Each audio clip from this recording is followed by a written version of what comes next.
Friedrich Nietzsche, you've been taught to fear chaos, to worship order, to believe in meaning as something handed down, carved in stone, immutable. Nietzsche didn't. He once stood at the edge of everything you've ever feared and leapt, not to escape, but to see if there was anything real waiting on the other side. His masterpiece, Thus Spoke Zarathustra, is not a book. It's a mirror held up to your soul, then shattered, and each shard cuts a little deeper into your illusions. Here's the lie you were raised on. There is one truth, one morality, one purpose. Nietzsche burned that lie to ash. God is dead, he declared, not as a celebration, but as an autopsy. We killed the old gods with science, logic, progress, and now we walk in the shadow of their corpses, pretending we still believe, pretending we still belong to something eternal. But without God, what anchors meaning? Nothing. That's the terror and the gift. Nietzsche doesn't offer a new belief. He offers a challenge. Can you create your own values? Can you dance on the edge of the abyss without going mad? Can you become the Übermensch? Not a superhero, but a human who transcends humanity itself. The Übermensch isn't above others. He's above the need for certainty. He laughs where others tremble. He finds beauty in what others call meaningless. But there's a warning, whispered like a curse. When you gaze long into an abyss, the abyss also gazes into you.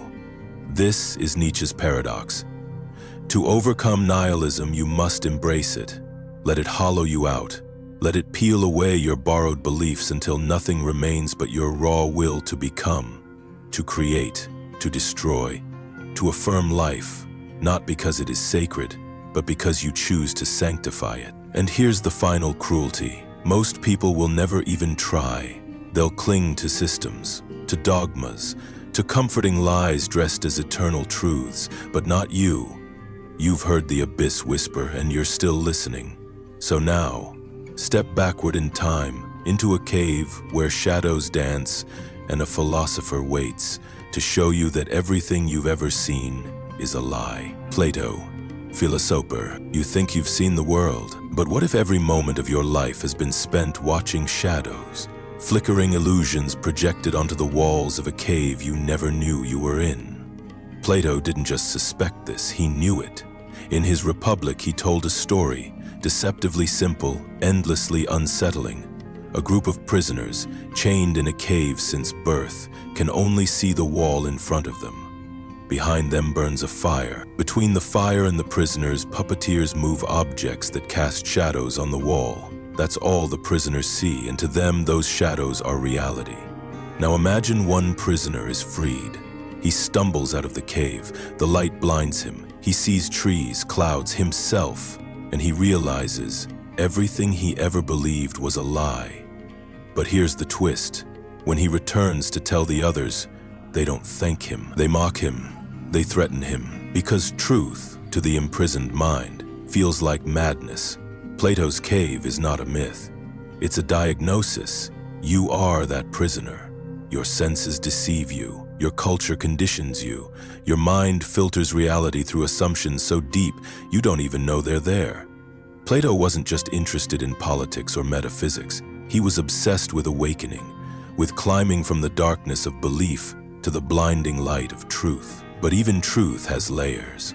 At the peak of his philosophy sits the form of the good, something beyond definition, beyond description, not a god, not a law, a principle so pure that it illuminates all else. Most people never see it. Some glimpse it. Fewer still live by it. And those who do, they become dangerous because they're no longer chained to the wall. They've turned around and they're coming back, not to lead, not to save, but to challenge you, to ask, what are the shadows you mistake for reality?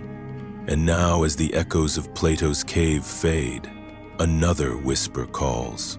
From the earth, from biology, from virtue itself.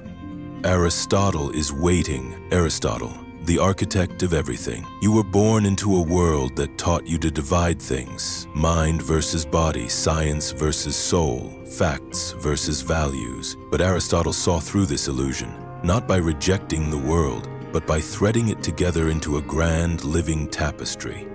If Plato was the dreamer casting shadows on the cave wall, Aristotle was the one who stepped into the daylight and began to map its every contour.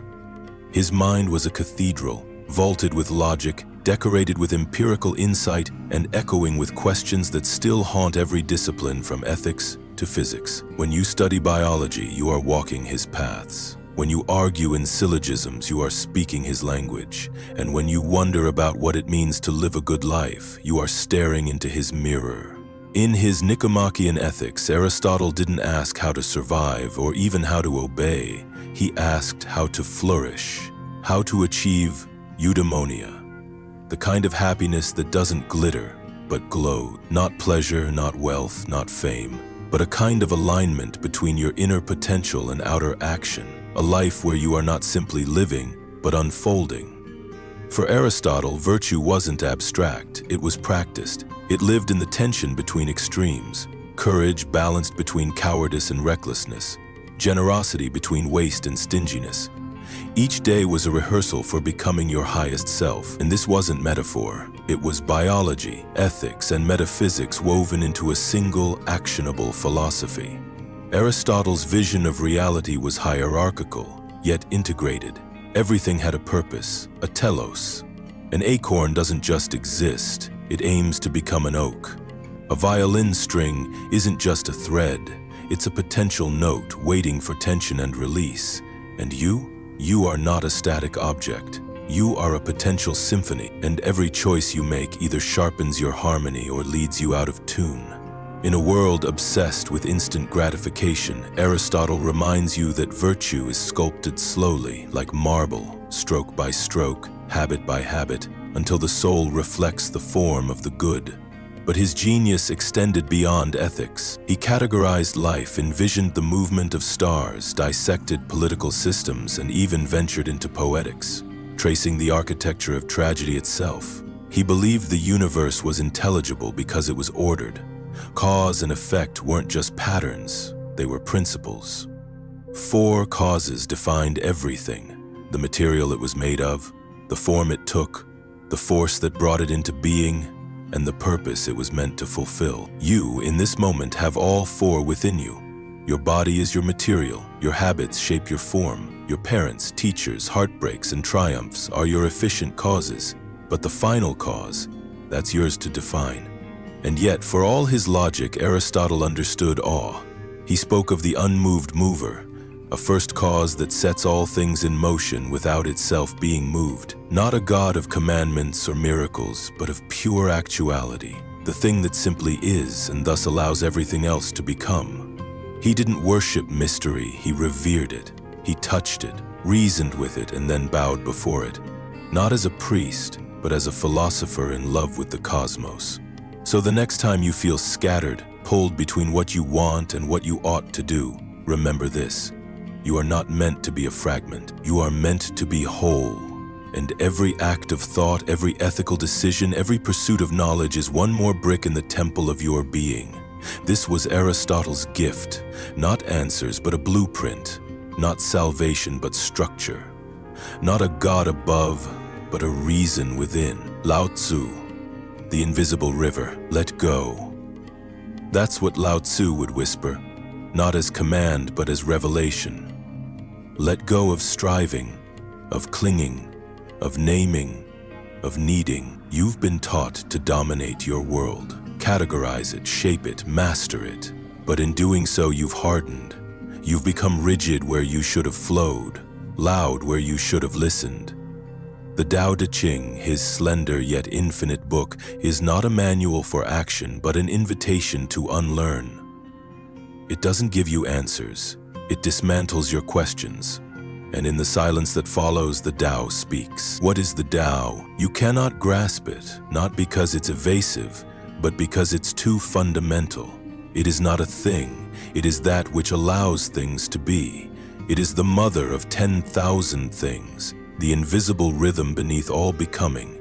Trying to define it is like trying to bottle the wind, like carving a statue from a waterfall. But you've already felt it. In the way trees lean toward light, in the effortless spiral of galaxies, in your own breath, rising and falling without command.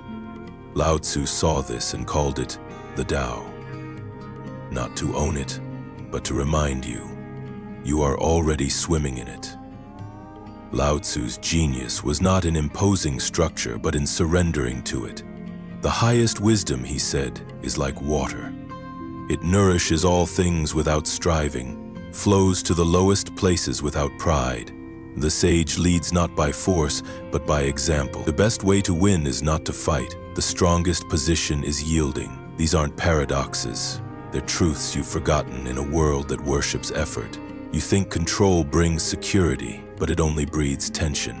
You think speaking louder makes your voice heard, but it only creates more noise. True influence, he taught, is like gravity, silent, constant, inescapable. There's a softness to Lao Tzu's way, but don't confuse it with weakness. Bamboo bends in the storm where oak trees break. The Tao doesn't resist because it doesn't need to. It is the underlying pattern of reality. To align with it is to move through the world with grace, not friction. Wu Wei. Effortless action is not laziness, it's mastery. It's the archer who no longer aims, the dancer who no longer thinks, the mind that no longer divides.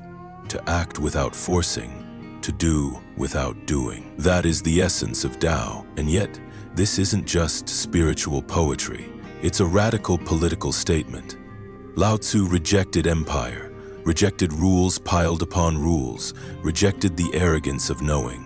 He believed the more laws you pass, the more criminals you create. The more weapons you build, the more enemies you summon. True power doesn't control, it catalyzes. It draws out harmony rather than enforcing it. That's why the greatest leader, he said, is the one whose presence is so gentle that when the work is done, the people say, "We did it ourselves." So ask yourself, where are you forcing life? Where are you swimming against the current, mistaking exhaustion for progress? Lao Tzu offers a different path, not easy, but true. A path where wisdom is quiet, strength is flexible, and victory looks like surrender. You don't have to push so hard. You don't have to know everything. Step back, breathe. The Tao is already here, waiting for you to stop trying and start being. Confucius, the harmony beneath the chaos. Imagine a world where chaos isn't caused by war or disaster, but by a single, subtle erosion. The loss of virtue. Confucius stood at the edge of a fractured Chinese dynasty and didn't merely weep or rage. He reimagined civilization from the ground up, not through weapons or conquest, but through a deeper weapon, character. To him, the crumbling of societies wasn't due to poor infrastructure, but the decay of the human spirit. And the only way to rebuild was through relentless cultivation of compassion, benevolence, the soft radiance of moral presence. But Confucius wasn't naive. He knew that ethics alone couldn't sustain a civilization, so he layered his wisdom with l'être routine. Not mindless repetition, but intentional action. Every bow, every greeting, every shared meal became a performance of alignment between individual and community, between human and heaven. You weren't just eating, you were practicing harmony. You weren't just mourning the dead, you were remembering your role in the great unfolding of time. Life itself, he taught, is a sacred theater, and you are always on stage. At the center of it all was the family, not just blood, but as a training ground for all virtue. You honor your parents not because they're perfect, but because gratitude roots you. You obey not blindly, but because discipline teaches balance. In a Confucian world, every relationship is a mirror. Every interaction is a test. Who you are is revealed not in isolation, but in relation. And to lead a country, you must first rule your own soul. Confucius believed in a heaven that watches, not as a god judging sins, but as a moral pattern embedded in the cosmos. The virtuous man aligns with that pattern like a needle finding true north. And when enough needles point in the right direction, even empires realign. This is Confucian revolution, not by rebellion, but by relentless integrity. It's not flashy, it's not fast, but it's unshakable. In a world obsessed with rights, Confucius asks, what about responsibilities? In a culture built on self-expression, he urges self-restraint. It's a quieter path, a slower fire, but it forges the kind of leaders, lovers, and learners who don't just survive chaos, they heal it. Epicurus, the philosopher of pleasure misunderstood. You've heard his name misused, twisted into marketing campaigns for wine tastings or rooftop spas. Epicurean is shorthand now for hedonist, but this is a cosmic injustice. Epicurus was no pleasure-seeking glutton. He wasn't about indulgence, he was about freedom, from fear, from pain, from illusion. His pleasure wasn't champagne and oysters, it was peace. At the heart of his philosophy is a terrifyingly simple idea. The gods don't care about you, and death is nothing. That's not nihilism. That's liberation. The gods, if they exist, live in perfect tranquility. Why would they bother tormenting humans? As for death, it's not something to dread. When you are alive, it's not there. When you're dead, you aren't there. You'll never meet it. Fear evaporates in the light of clarity. From this foundation, Epicurus built a life of radical contentment. He founded a garden, not a temple or academy, but a place to live and learn together. Men, women, slaves, outsiders, all were welcome, and they learned the science of serenity. Epicurus taught that the greatest pleasures are simple: friendship, quietude, thoughtful conversation. A piece of bread is enough when you're free from turmoil. A sip of water tastes divine when you're not haunted by anxiety. Pleasure to him was the absence of pain, ataraxia. Not ecstatic highs, but the stillness beneath them. He warned against excess, not because it's immoral, but because it always rebounds. Every overindulgence carries its hangover.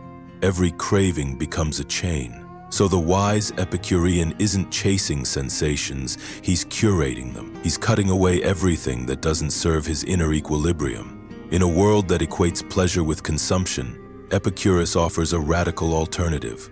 Let go. Let go of ambition, superstition, luxury, and fear. Return to what is simple. Learn the taste of enough. And in that space, listen to the soft hum of a mind finally at rest. Zeno of Citium, the unshakable inner citadel. Now imagine a shipwreck, not just of a boat, but of your whole life. Your fortune gone, your plans scattered, your future erased. Most would despair. But Zeno of Citium walked into Athens barefoot, broke, and humiliated, and walked out the father of one of history's most resilient philosophies, Stoicism. From the ashes of failure, he built a fortress not of stone, but of soul. For Zeno, the only true freedom was inner mastery. You don't control the world. You don't control other people. You barely control your own body. But you do control one thing: your response, your judgment, your will. Everything else he called indifference. Health, wealth, reputation, even life itself. Valuable, yes, but not good. Only virtue is good. Only wisdom, courage, justice, and self-retreat are unshakable. Zeno wasn't preaching apathy. He was pointing to clarity. If you understand that externals are beyond your control, then you stop giving them power over your happiness. You stop being tossed by every wave of fortune. You become like a rock in a storm, wet, maybe, but unmoved. He taught this not as theory, but as a way of life. Train your desires, examine your thoughts, accept your fate, live according to nature, not as in trees and rivers, but in rational order, in universal law. His vision was cosmic. The universe itself was a divine, rational organism. To live virtuously was to align your will with that cosmic rhythm. You're not a fluke. You're a fragment of the Logos, the fiery breath of reason that moves the stars. And when you act in harmony with that truth, you're free, even in chains, even in death. Zeno died praised, respected, serene. But his legacy wasn't a temple or empire. It was an idea that within you lies an inner citadel, unshakable by fire or fate. And all it asks of you is everything. Diogenes of Sinope, the philosopher who set fire to civilization. Now, strip everything away. Not just your possessions, your pride, your titles, your rituals, your delusions. Strip until only truth remains. Raw, rude, untamed. This is Diogenes of Sinope, the madman, the dog philosopher, the filthy sage who lived in a barrel and spat in the face of hypocrisy. He wasn't interested in metaphysics. He didn't write treatises or build schools. He lived philosophy as provocation. He lit a lamp at noon and walked the marketplace claiming to search for an honest man. He masturbated in public, ate scraps from the ground, and once told Alexander the Great, then the most powerful man on earth, "Stand out of my sunlight." Diogenes was the human middle finger to pretension.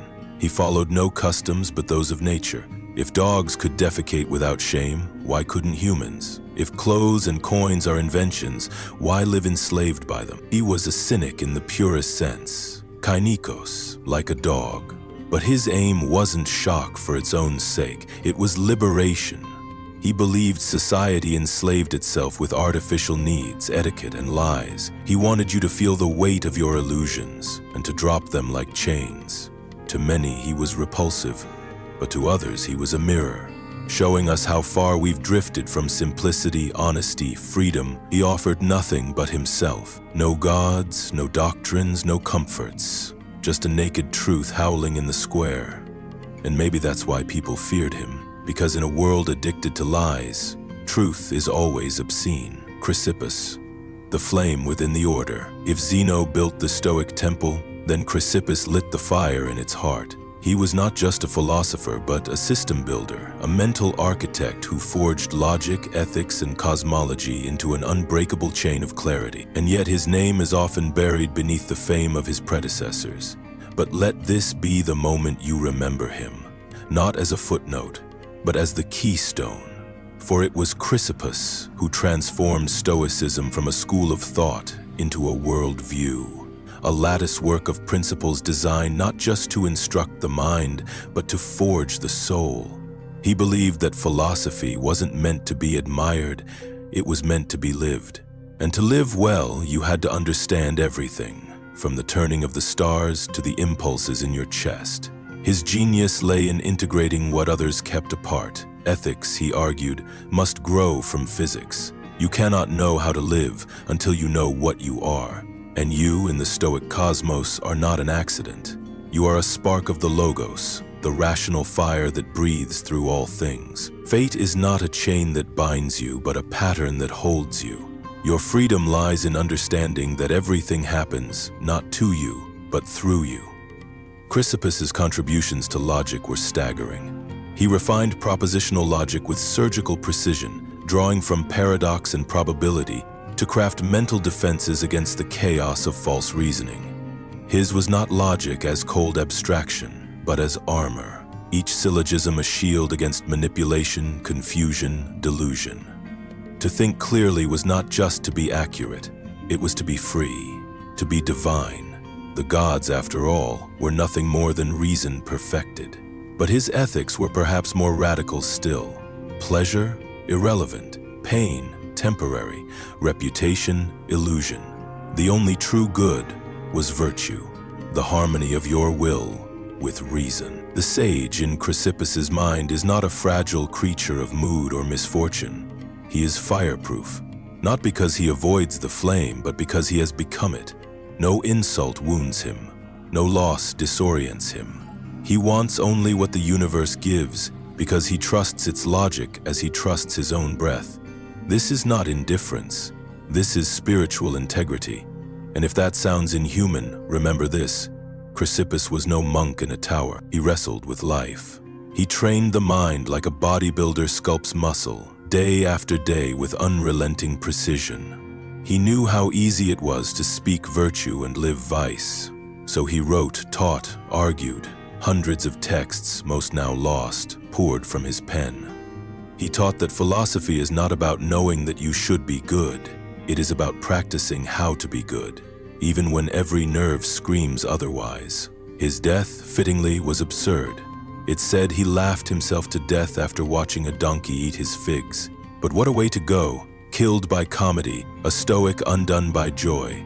Maybe he saw in that moment the final paradox, that even in a universe of reason, laughter remains the purest surrender. Chrysippus left behind no golden empire, no towering statue, just the sharpened blade of logic and the still burning heart of ethical resolve. A man who believed that to live rationally is to live as nature intended. Pyrrho of Elis. The silence beneath knowing stands still. Let go of every opinion. Let every thought drop like autumn leaves, one by one, until your mind is bare, silent, cold. What remains?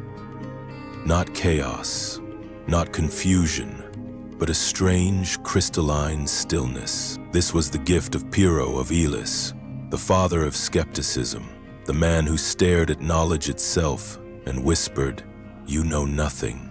And that's a kind of freedom. He traveled far, physically and mentally, from Greece to India, absorbing Buddhist stillness and Eastern detachment. Where others argued to win, he questioned why we argue at all. Why do we chase truth as if it's a thing we can own? Why do we clutch its certainty, as if the universe owes us answers? He proposed a radical alternative, epoche, the suspension of judgment. Don't assert, don't deny, observe, float. To Pyrrho, every belief was a trap, every claim a chain. You say the fire burns, but to whom? You call something good, but compared to what? For every perception there is a contradiction. For every truth, a counter-truth. So why not release both? Why not drift in the space between yes and no? Not as a coward, but as a warrior who has laid down his sword because he knows the war cannot be won. This wasn't apathy. It was a discipline, a quieting of the reactive mind, a daily practice of retreating from the frenzy of opinion into the eye of the storm. And in that storm, Pyrrho found ataraxia, a deep, undisturbed peace. Not the peace of ignorance, but the peace of no longer needing to know. The kind of peace that cannot be taken from you, because it depends on nothing external. His students followed him, not for dogma, but for the discipline of silence. To train under Pyrrho was to dismantle the ego's grip on explanation. It was to relearn how to live, not by affirming what is real, but by relaxing the need to decide. He did not build a system, he dissolved them. He offered no ladder to climb. He simply pointed to the ground and said, "Sit here. Everything you need is already present." In a world addicted to conclusions, Pyrrho is the ghost of doubt that haunts every philosophy. And perhaps his greatest insight is this: to step beyond belief is not to step into nothingness, it's to awaken into a deeper trust. Not in answers, but in experience itself, in the way life breathes through you when you stop trying to name it. Heraclitus, the fire that thinks. Everything you believe to be stable is already gone. The moment you grasp it, it is changed. The second you name it, it is no longer what it was. Heraclitus didn't just observe this, he was this. The philosopher of flux, the riddler of Ephesus, the one who stared into the world and saw not things but fire, and not just literal fire, but logos, the eternal logic of transformation. He gave us one of philosophy's most haunting declarations: you cannot step into the same river twice. But he didn't mean this as metaphor alone. He meant that identity itself is an illusion born of impatience. Everything is becoming. What you call you is not a fixed point, but a flow of blood, thought, memory, desire. And the world around you, it's a wildfire in slow motion, appearing as form only because your senses can't perceive how quickly it burns. Heraclitus saw beneath appearances. He saw that opposites are not enemies, they are partners. War is the father of all things. Night births day. Life emerges from death. Joy only exists because sorrow shapes it. To resist this dance is to suffer. To embrace it is to wake up. And in the center of it all is Logos. Not a god, not a soul, but a principle. A kind of cosmic reason that pulses through fire, through thought, through the very rhythm of contradiction itself. And so he lived, like his philosophy, cryptic, burning, solitary. He was called the obscure because his fragments twist like firelight, illuminating and eluding at once. But the flame he lit has never gone out, because once you've seen the world through his eyes, you realize stillness is an illusion. Peace is not the absence of change, but the harmony within it. And truth is not solid, it's burning. Parmenides, the silence of being. Where Heraclitus saw motion, Parmenides saw only stillness. Where others perceived change, he saw a lie. For Parmenides, the most shocking truth wasn't that everything changes. It's that nothing ever has. The world as you know it is an elaborate hallucination. Beneath every apparent transformation, there is only being, whole, eternal, unbroken, and anything else is illusion. He came not with arguments, but with a vision, a poem, in which a nameless youth rides into the heavens to meet a goddess who reveals the two paths, the way of truth and the way of opinion. The second is the path of the senses, the way we all live, seeing birth and death, night and day, difference and change. But the first is a radical rupture. It tells us what is, what is not, cannot be. And therefore change is impossible, because change requires something to become what it is not. And that, says Parmenides, is nonsense. So what remains? A sphere, not in shape alone, but in essence, complete, perfect, timeless. This is being. No beginning, no end, no past or future, just presence. And your senses? Liars. Your thoughts? Deceived. Even motion, that most basic of human intuitions, is nothing more than a shadow on the wall of illusion. If this sounds impossible, good. Parmenides wasn't here to comfort, he was here to awaken. He shattered the world with a single blow, denying time, change, diversity, even death. And in doing so, he didn't just change philosophy, he created it. Every thinker after him had to respond, had to reconcile the world of appearance with the abyss of his logic. Plato tried, Aristotle resisted. The entire edifice of metaphysics is built upon the crack he opened in reality. And maybe he was wrong, but maybe, just maybe, he was the only one willing to admit the unbearable truth that what seems like becoming is already complete. Democritus, the laughter of the void. If Parmenides declared that change was an illusion, Democritus gave us a universe where change is all there is. Not random, not divine, but mechanical. He was the laughing philosopher, the one who gazed into the void and didn't cry. He laughed. Because what he saw wasn't chaos, but clarity. Everything, he said, is made of atoms and void. That's it. Indivisible particles, infinite in number, colliding, combining, separating. No gods, no soul, no teleology, just atoms dancing through the emptiness. And yet, from this brutal minimalism emerges a universe of stunning complexity.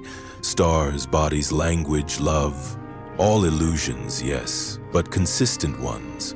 Patterns in the turbulence. Democritus didn't need a god to explain the stars. He didn't need a soul to explain thought. The brain, he said, is made of fine, smooth atoms, the heart of round ones, the liver of irregular shapes. You don't think because you are divine. You think because atoms fire in the proper sequence, and when they stop, so do you. Death in this system is not a tragedy. It is a natural reconfiguration. You disappear like a wave retreating into the sea, not mourned, just absorbed. But this was no bleak materialism. Democritus found joy in understanding. His ethics were grounded in cheerfulness, a life lived in harmony with nature, untroubled by superstition or fear. He taught moderation, clarity, friendship, and curiosity. He believed that to live well was to know well, that laughter is what happens when the soul recognizes its own impermanence and is no longer afraid. So the next time you feel insignificant in the cosmos, remember, you are not less because you are atoms. You are more because somehow the void learned to laugh through you. Plotinus, the ascent to the One. Now close your eyes, not in retreat, but in ascent. Imagine peeling back each layer of the self, first the body, then the thoughts, then even the soul itself, until what remains is not you, but the source of you. Plotinus called this the One, Not a being, not even a mind, but the silent origin from which all emanates. He was a Neoplatonist, yes, but more than that, he was a mystic of intellect. For Plotinus, reality is a hierarchy, the one at the top, pure unity beyond being. From it flows the divine mind. Nous, the realm of perfect forms. From nous flows the world's soul, the living blueprint of the cosmos. And from the world's soul comes the material world, dim, broken, but still glowing faintly with the light of its origin. You are not a stranger to this chain. Your soul is a fragment of the world's soul. Your thoughts echo the nous, and your deepest yearning, to love, to understand, to transcend, is your memory of the One whispering from beneath the noise. For Plotinus, the spiritual journey is not about learning something new, it is about remembering who you already are. Anamnesis. The soul, having fallen into the material world, must climb back not by rejection but by purification. Philosophy, then, is not debate, it is ascent. Meditation, contemplation, beauty, music, all these are steps on the ladder. And at the peak, in moments beyond language, the soul merges with the One, not seeing it, not touching it, becoming it. There are no words for this. Plotinus tried, but even he confessed that the highest truths dissolve the moment you speak them. This is not theology, it's a metaphysics of ecstasy, and it challenges you still. Will you remain in the realm of shadows, or will you begin the climb? Giordano Bruno, the infinite heretic. You were told the universe is a theater perfectly arranged, that beyond the sky lies a crystalline shell, and beyond that, perhaps heaven. But Giordano Bruno shattered the shell and dared to see what no one else could stomach. Infinity, not a metaphor, not a dream, a literal, endless, God-saturated cosmos exploding in all directions, teeming not just with stars but with other worlds, worlds with their own suns, their own beings, their own destinies. It was not astronomy, it was blasphemy. Bruno's cosmos was not merely big, it was uncontainable. It made Earth small, yes, but it made God enormous. He did not deny the divine, he amplified it. His God was not the puppet master of a single stage. His God was the infinite breath behind every spark of life in an eternal unfolding. The universe, he said, is the body of God, and it never stops becoming. This wasn't science, not in the modern sense. It was cosmic philosophy, a theology without walls. He fused Hermetic magic, Neoplatonism, Copernican astronomy, and his own fevered genius into a vision that even his contemporaries couldn't untangle. He believed that the soul is eternal, not merely surviving death, but returning through countless incarnations, always seeking the divine light that shines behind matter. Knowledge, to Bruno, wasn't accumulation, it was illumination. But the world wasn't ready. The church could not tolerate a universe that needed no center, no pope, no boundary. And so they arrested him, tried him, asked him to recant. He refused, and in 1600 they burned him alive in a Roman square. Legend says he stared into the flames and said, "Perhaps you pronounce this sentence with greater fear than I receive it," because he had already seen the face of infinity. He had already been consumed by the fire. Bruno's ashes scattered, but his vision remained. In every scientist who looks up and wonders what worlds spin beyond sight. In every mystic who believes divinity is not above but within. In every philosopher brave enough to say, truth is bigger than doctrine, and so am I. Mary Wollstonecraft, the mind unbound. You've been conditioned to think of freedom as a political slogan, as something granted by others. But Mary Wollstonecraft saw through that charade. For her, freedom begins in the mind. And for women in her time, the mind was the first and final prison. A woman could be brilliant, curious, defiant, but if her education trained her to be pleasing rather than thinking, obedient rather than questioning, her brilliance would rot beneath the corset of culture. Vindication of the rights of woman was not a polite plea. It was a philosophical gut punch, a demand not for special treatment, but for equality in reason. Wollstonecraft didn't want women to rule over men. She wanted both sexes to rise together in rational self-respect. Virtue, she argued, cannot be cultivated without freedom, and freedom means the capacity to think, to reason, to decide one's own life, to be taught, not tamed. She attacked the hollow chivalry of her day, the sentimental elevation of women as angels in the house. That was not respect, she said. It was dehumanization in disguise. True respect means treating someone as capable of reasoned thought, moral action, personal autonomy. Anything less is ornament, slavery with perfume. And yet Wollstonecraft wasn't only rational. Her heart beat as fiercely as her pen. She loved deeply, suffered betrayal, attempted suicide, climbed mountains, raised a child alone, and died giving birth to another. Mary Shelley, author of Frankenstein. Even in death, her legacy gave birth to fire. Wollstonecraft challenges you still, not only if you are a woman, but if you are a human being asked to conform rather than awaken.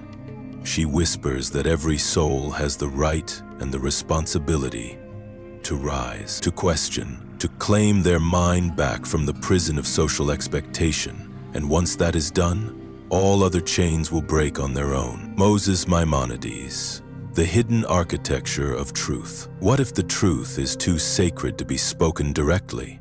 What if revelation and reason are not enemies but mirrors, each reflecting the other's incompleteness? Maimonides stood at this crossroads between Athens and Jerusalem, reason and faith, and built a bridge that still spans centuries. He was not just a rabbi, not just a philosopher. He was a system, one that pulsed with divine mystery and logical clarity. In the Guide for the Perplexed, Maimonides set out to do the impossible, to reconcile the unknowable God of Scripture with the precise, demanding logic of Aristotelian metaphysics. And somehow he succeeded, not by simplifying either, but by letting both stand in full majesty. God, he argued, cannot be known directly. Any attempt to describe God in positive terms, powerful, loving, wise, is idolatry. You cannot name infinity, you can only say what God is not. And yet from this radical negative theology, Maimonides built a stunningly affirmative vision. He argued that the universe runs on intelligible principles, that faith without reason is superstition, that philosophy properly understood leads not away from God, but toward him. But this God is not a bearded man in the sky. He is being itself. He is the necessary existent. He is the silent origin beneath all change. Maimonides also understood people. He wrote not just for mystics, but for lawyers, physicians, rulers. His Mishneh Torah organized Jewish law into an architecture of cosmic order. He believed that action matters, that ethics are the path by which the soul climbs back toward the divine. But unlike Plato, he did not seek to escape the body. He believed the body is a partner in virtue, a vessel to be aligned, not discarded. He didn't demand blind faith. He demanded refined faith, burnished by doubt, tested by intellect, grounded in humility. He left behind no slogans, only questions, and in the asking a way forward, for believers, skeptics, and all who hunger to know without ceasing to revere. Boethius, the prisoner of fortune. Imagine this. You were once a powerful statesman, loved by emperors, fluent in Greek and Latin, master of the world's knowledge. Then one day it's all gone. You are thrown into prison, tortured, sentenced to death, alone, despairing. What would you do? Boethius wrote, "Philosophy." From the damp, shadowed walls of his Roman cell, he conjured the consolation of philosophy, a dialogue not with man, but with Lady Philosophy herself. She appears not as a theologian, but as a timeless woman, veiled and radiant, there to remind him of what matters. That fortune is a wheel. Sometimes you rise, sometimes you fall, but your true self, your true good, is untouched by the wheel. She tells him that wealth, power, reputation, these are shadows, temporary masks worn by the soul. What endures is virtue. What endures is your alignment with the divine pattern, with reason, with truth. She reminds him that no prison can hold the mind, that no death can unmake wisdom once earned. And through her, Boethius rebuilds his shattered identity, not as a Roman official, but as a philosophical soul on the verge of eternity. He writes that true happiness lies not in externals, but in participation with the eternal. And here's the miracle. This was not a fiction, it was real. He was executed shortly after. But he died serene, composed, radiant, they say, because philosophy had not saved his life, she had saved his self. Boetius whispers through time, "If you lose everything, you can still gain yourself. If you are cast into the darkest night, you can still speak with stars. And if the wheel of fortune breaks you, it is only so you can remember what no wheel can ever touch." William of Ockham, The Razor and the Void. Imagine trying to see God in a room filled with fog. Now imagine someone enters that room, blade in hand, and begins to cut away everything that's unnecessary. Words, assumptions, doctrines layered atop doctrines, until all that remains is the barest, sharpest edge of meaning. That someone is William of Ockham, and the blade is his razor. Occam's razor is often misunderstood. It doesn't say the simplest explanation is always correct. It says, do not multiply entities beyond necessity. In other words, if you can explain a phenomenon without positing invisible forces, abstract universals, or divine puppeteers, do it. Occam's revolution was a revolution of conceptual minimalism. In an age when philosophers and theologians piled complexity upon mystery, he stripped it all back to what could be clearly affirmed. But his minimalism was not cynical, it was theological. For Occam, the more you inflate the machinery of explanation, the more you insult the radical freedom of God. God, he believed, owes us no logical system. He does not act according to the metaphysical blueprints we draft in our ivory towers. He is not bound by necessity. He wills what is good, not because it conforms to a higher standard, but because his will is the standard. This made Occam dangerous. He challenged both Aristotle and Aquinas. He refused to place divine action inside the neat categories of scholastic logic, and in doing so, he fractured the medieval unity between faith and reason. The road to modernity began not with explosions, but with this small, monkish whisper: cut it down. Keep only what you need. He was excommunicated, hunted, forced to flee, but he never stopped thinking, never stopped trimming the illusions we mistake for understanding. And now, every time you dismiss a theory as overly complicated, you are using Occam's blade. Quietly, instinctively, with the same monkish daring that changed the very structure of thought. Duns Scotus, the subtle doctor of infinite precision. Duns Scotus is not a philosopher you understand. He's one you survive. Reading him feels like walking through a labyrinth carved from crystal, each turn more delicate and dazzling than the last, known as the Doctor Subtilis, the subtle doctor. Scotus took metaphysics to its most refined, nerve-splitting limits. But behind that complexity was a fire, a desperate hunger to know God truly, not through abstraction, but through essence. At the heart of his thought was a word that changed theology forever: heketity. Thisness. Scotus argued that individuals are not just vague expressions of types. You are not merely a human. You are this human. Your individuality is real, not accidental. Paicete gives you singularity, sacredness, a metaphysical fingerprint that distinguishes you from every other entity that has ever or will ever exist. But Scotus went further. He taught that God, too, must be understood not only as being, but as the most individuated being, utterly unique, infinitely this. This made room for a love that is not abstract but direct. God does not love humanity in general. God loves you in your precise, unrepeatable form, and it is that very particularity that echoes his own. Scotus also redefined the will. He argued that the will is not just a rational appetite, but a self-determining power. This was a radical challenge to the deterministic logic of his predecessors. You are not a creature merely drawn toward the good. You choose it. Your freedom is a mirror of divine freedom. It is what makes ethics possible, what makes love possible. His logic is dense, his writing labyrinthine, but buried in the crystal of his thought is something timeless, a defense of individual dignity, divine liberty, and the astonishing notion that every single being matters because it is uniquely itself, not despite its complexity, but because of it. Avicenna. Ibn Sina. the necessary light in the darkness. In a dimmed chamber of thought where east meets west, a figure emerges robed in logic and mysticism. Avicenna, physician, philosopher, poet, held in his hands not just the body of Aristotle, but the breath of revelation. He did not see philosophy and religion as foes. He saw them as different dialects in the same sacred tongue. And in his masterpiece, The Book of Healing, he attempted to do what few dared, to reconcile the fire of intellect with the silence of faith. He begins with a razor-edge concept, the necessary existent. Imagine tracing the existence of things backward. This chair depends on wood, which depends on trees, which depend on water, which depends on gravity, which depends on you. You must reach something that depends on nothing, something that must be. That something is not a thing, it is being itself, it is God, not as personified deity, but as pure necessity. From this core, Avicenna constructed an entire cosmology, the emanation of intellects, the celestial spheres, the soul as a radiant form temporarily bound to matter.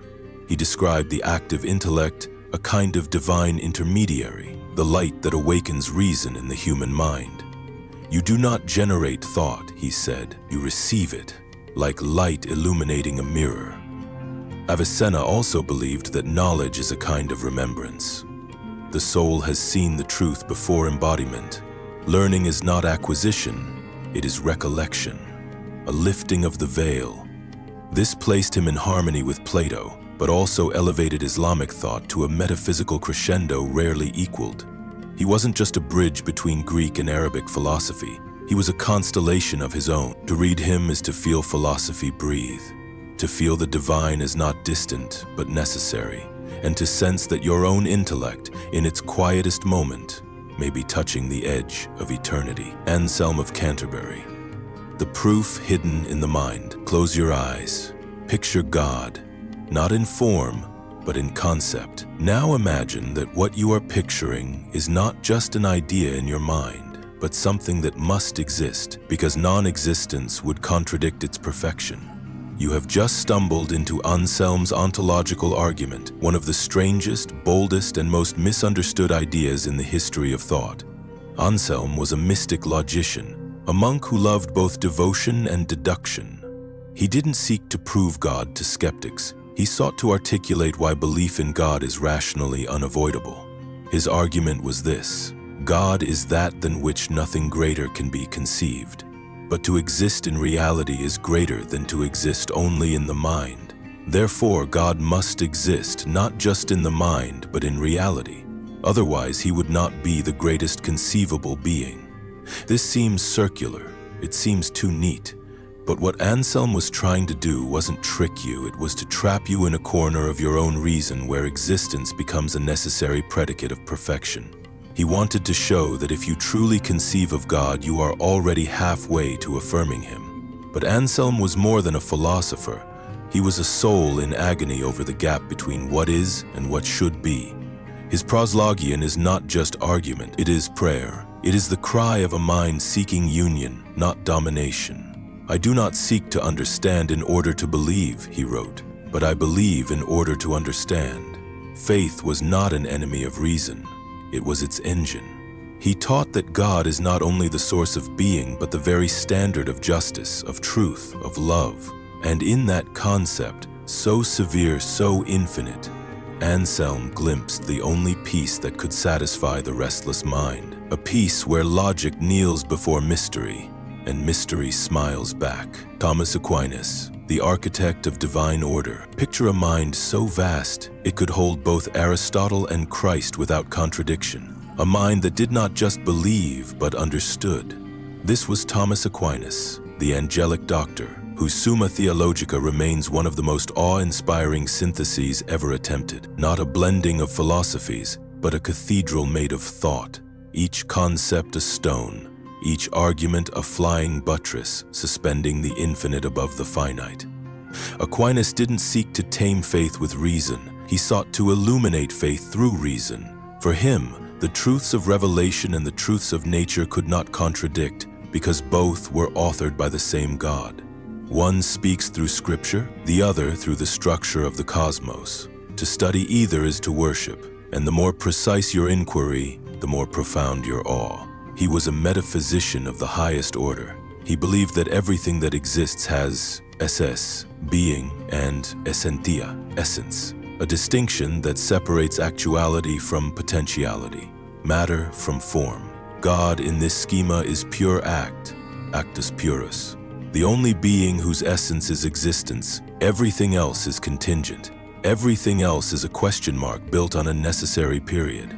His 5 famous proofs for God's existence were not rhetorical flourishes. They were attempts to show that motion, causality, contingency, gradation, and teleology all require a first principle, not a being among beings, but being itself. And this being is not remote. It is closer to you than your own breath. Every heartbeat echoes his sustaining will. Aquinas did not neglect ethics either. He argued for natural law, a moral order embedded in creation. You don't need revelation to know that murder is wrong or that love is good. You only need reason rightly used. Virtue is the perfection of a thing's nature. And humanity, he said, is perfected not by power, but by the harmony of intellect, will, and divine grace. Yet Aquinas was not merely academic. Toward the end of his life, after a mystical vision during Mass, he stopped writing altogether. When asked why, he said, "All that I have written seems to me like straw compared to what I have seen." The man who had mapped heaven realized that being there was something else entirely. And perhaps that's the true genius of Aquinas. Not that he explained God, but that he used logic to lead you to the threshold and then fell silent. Augustine of Hippo, the soul torn in two. Before there was Aquinas' structure, there was Augustine's storm. If Aquinas built a cathedral, Augustine wandered its crypts, whispering secrets into the dark. A philosopher of heartbreak, a theologian of memory, a sinner turned saint.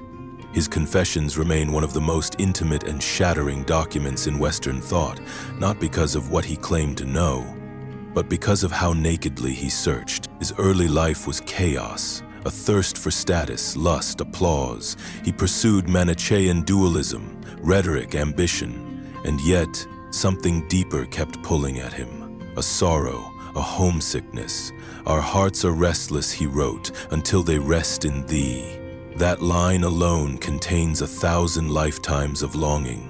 It is the center of Augustine's philosophy, the idea that human life is incomplete, fractured, aching, until it reunites with its divine source. But he was no romantic. He was brutal in his analysis of the soul. He dissected temptation, habit, memory, and time with almost surgical cruelty. He knew that sin is not merely the breaking of rules, it's a twisting of desire. To want the right thing, but in the wrong way. To love a creature as if it were the creator. He reimagined time itself, not as a linear sequence, but as a tension in the soul. The past lives in memory, the future in expectation. The present, it's a knife edge, fleeting, elusive. God alone inhabits eternity. We live in a distortion. Augustine's city of God further reshaped Western thought, creating a duality between the earthly city, marked by pride, war, and decay, and the heavenly city, ruled by divine love and peace. He was writing during Rome's collapse, but he saw deeper. Civilizations fall, only the soul's orientation endures. And so he carved his own legacy into the bones of the West, that every soul is a battlefield, that the war between sin and grace is not metaphor but your actual condition, and that salvation isn't found in escape, but in surrender. Baruch Spinoza, the God that is everything, erase the heavens, now erase the separation between nature and the divine, between substance and thought, between you and everything. Now what remains? Spinoza's God, not the God of scripture or liturgy, but Deus sive natura, God or nature, not two things, one infinite, eternal substance, and you are simply one of its infinite modes. Baruch Spinoza, the lens grinder of Amsterdam, was excommunicated for this vision. A vision so radical, so serene, that it shattered Jewish orthodoxy, unnerved Christians, and terrified Cartesian rationalists. Yet Spinoza didn't rage. He reasoned. Ethics, his masterwork, unfolds like Euclid's elements, axioms, definitions, propositions, attempting to deduce joy, freedom, and salvation through pure logic. At its core is this claim: everything that exists is an expression of a single, infinite substance. There are no miracles, no divine interventions, only necessity. Everything flows from the nature of God, like light from the sun. You are not separate. You are a modulation of eternity. Your body, your thoughts, your loves, all ripples in the infinite sea of being. Freedom for Spinoza is not doing whatever you want, it's understanding your place in the whole. It's the ability to affirm reality even when it crushes your illusions. The more you understand, the more you love, not sentimentally but metaphysically. Amor intellectualis Dei, the intellectual love of God, is the soul's highest act. His ethics are ruthless and liberating. Emotions are not sins, they are natural. But they are also signs of bondage when they arise from confusion. The path to joy is clarity, to know the causes of your passions, to see how they fit into the totality, and then to rise above them not by denial, but by comprehension. Spinoza offers no comfort, but he offers something more. A God who is not jealous, not wrathful, not anthropomorphic, but utterly, immanently present. A God you can understand because you are made of him. Niccolò Machiavelli, the mask of power removed. Strip away the illusions. Take off the crown, the robe, the golden mask. Look beneath politics, not as it pretends to be, but as it is. This is the Machiavellian move. Niccolò Machiavelli, the most feared and misunderstood political philosopher in history, didn't corrupt politics, he simply refused to lie about it. The Prince was not a guidebook for tyrants, it was a mirror. It showed how power actually works, not through virtue but through perception, not through morality but through strategy. If you want to survive, he said, do not ask what ought to be. Ask what is, and then act accordingly. He wrote in exile, disgraced, humiliated, yet watching the machinations of princes with a clarity born of bitterness. He saw that rulers must learn not to be good, but how not to be good when the circumstances demand it. Mercy is admirable, but if it leads to weakness, it becomes cruelty. Cruelty is abhorrent, but if it secures stability, it becomes a kind of twisted justice. But Machiavelli was not immoral. He was amoral. He separated ethics from politics, not to endorse villainy, but to warn that power obeys different laws. A ruler who clings to idealism in a world of wolves will be eaten. A prince who appears moral while acting ruthlessly will succeed. Appearances are not accessories, they are weapons. He believed that virtue, a word far deeper than virtue, was the key. Not goodness, but boldness, cunning, strength of will. The ability to shape your fate in a world of chaos. Fortune is a woman, he wrote, and must be taken forcefully. His words were scandalous, but they were also true. And so Machiavelli remains, haunting boardrooms, campaign trails, corridors of state, not as a devil, but as the last honest man in a world of masks. Jean-Jacques Rousseau, The Chains We Don't See. You were born free, naked, screaming, untouched by history. You had no nation, no property, no law, no identity, only hunger, instinct, and presence. Then the world wrapped you in names, bound you in customs, fed you rules and myths and institutions until you forgot what you were. Rousseau never forgot. He began not with systems but with the scream of the infant. His vision haunted by the original state of nature. In that primal state, man was not brutish but free. Isolated, yes. Vulnerable, yes. But unchained by pride, untouched by inequality, not yet possessed by the gnawing hunger to compare. For Rousseau, the fall from Eden wasn't a metaphor, it was civilization itself. Man is born free, and everywhere he is in chains. That line from the social contract is not just political, it's spiritual, because the chains aren't only external, they're internal. You begin to judge yourself through others' eyes. You begin to crave approval, power, wealth, not to survive but to outshine. The amour-propre, the ego, becomes a parasite on the soul, and the more you succeed, the more you lose yourself.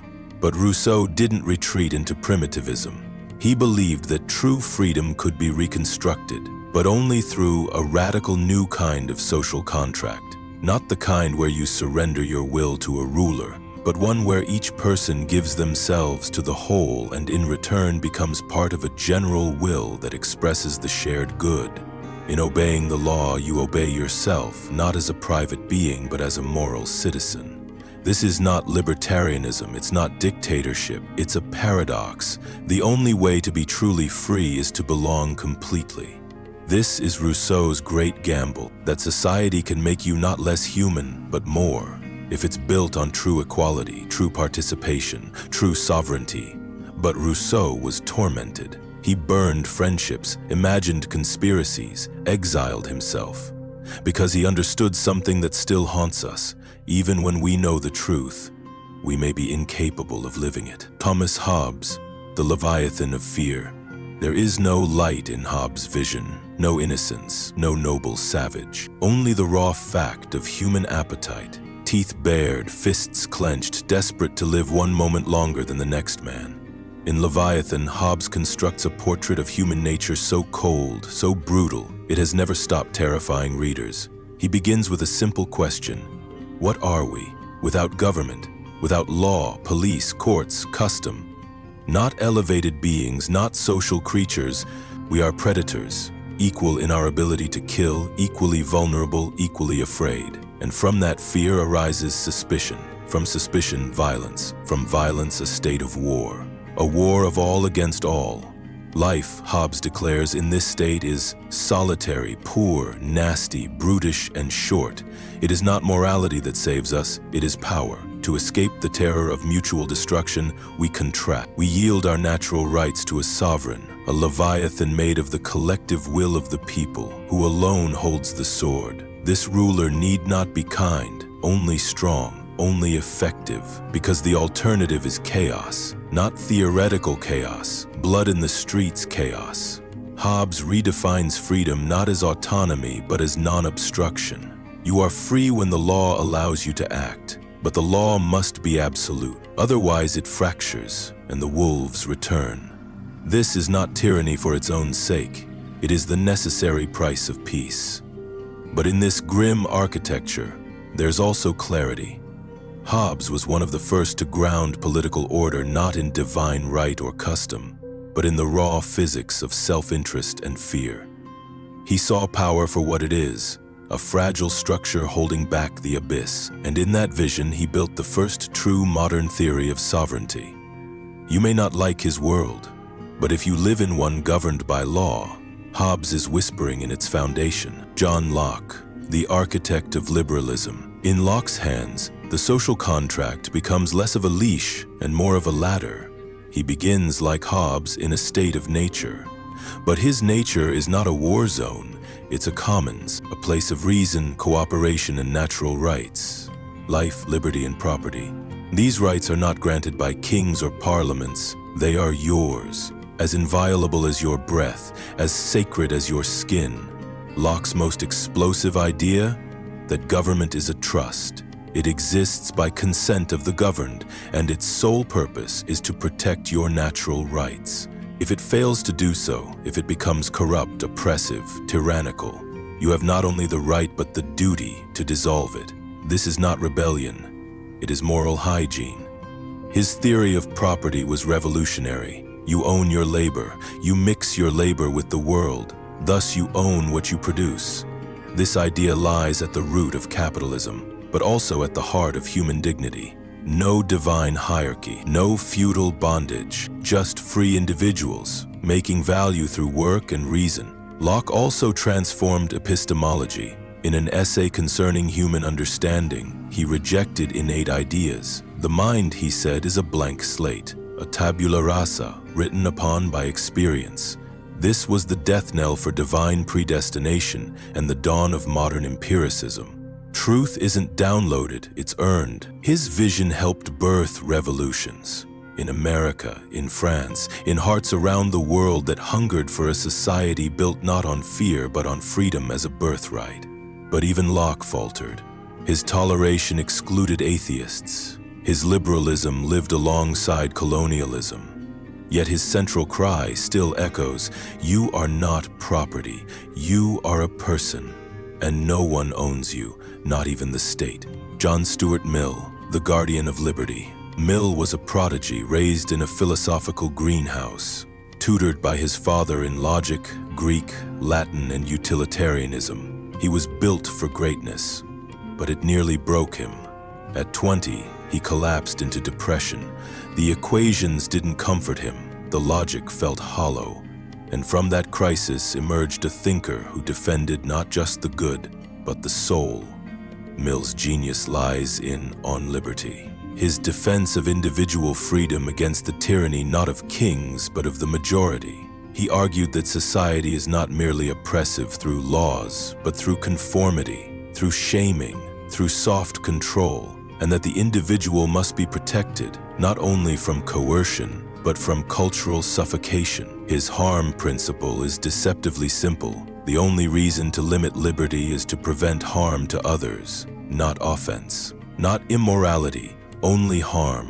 This draws a sacred line between private conscience and public regulation.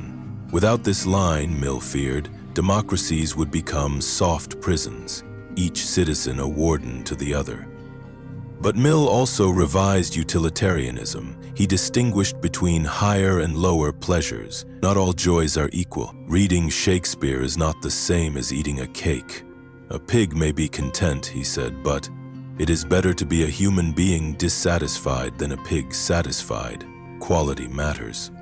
He also fought for women's rights in The Subjection of Women, declaring that the oppression of half the human race is the great civilizational wound. He was among the first to see freedom not as a luxury, but as oxygen, necessary for the development of the soul, the mind, and civilization itself. Mill understood that truth emerges from clash, that genius needs space, that democracy is only meaningful when dissent is not just allowed, but cherished.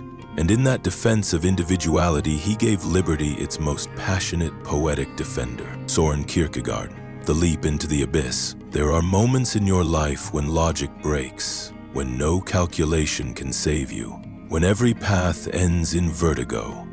Soren Kierkegaard didn't flinch from these moments, he lived in them. He was not a philosopher in the academic sense. He was a spiritual emergency, a man trying to pour fire into language and call it faith. He saw Christianity rotting into ritual. He saw people confusing belief with habit, faith with culture. And so he wrote, under pseudonyms, through paradoxes, in fragments and whispers, to disturb, not to soothe. For Kierkegaard, truth wasn't a set of propositions, it was subjective intensity. You don't understand truth, you become it.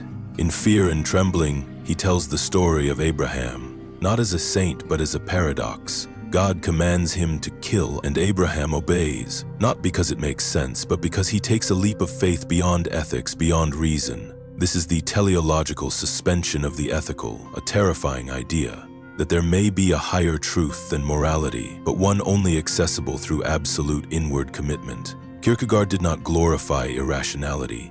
He respected reason but saw its limits. Faith is not irrational, it is transrational.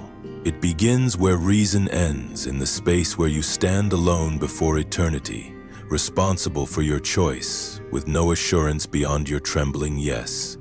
In The Sickness unto Death, he defines despair as the failure to become oneself. You are not a fixed identity.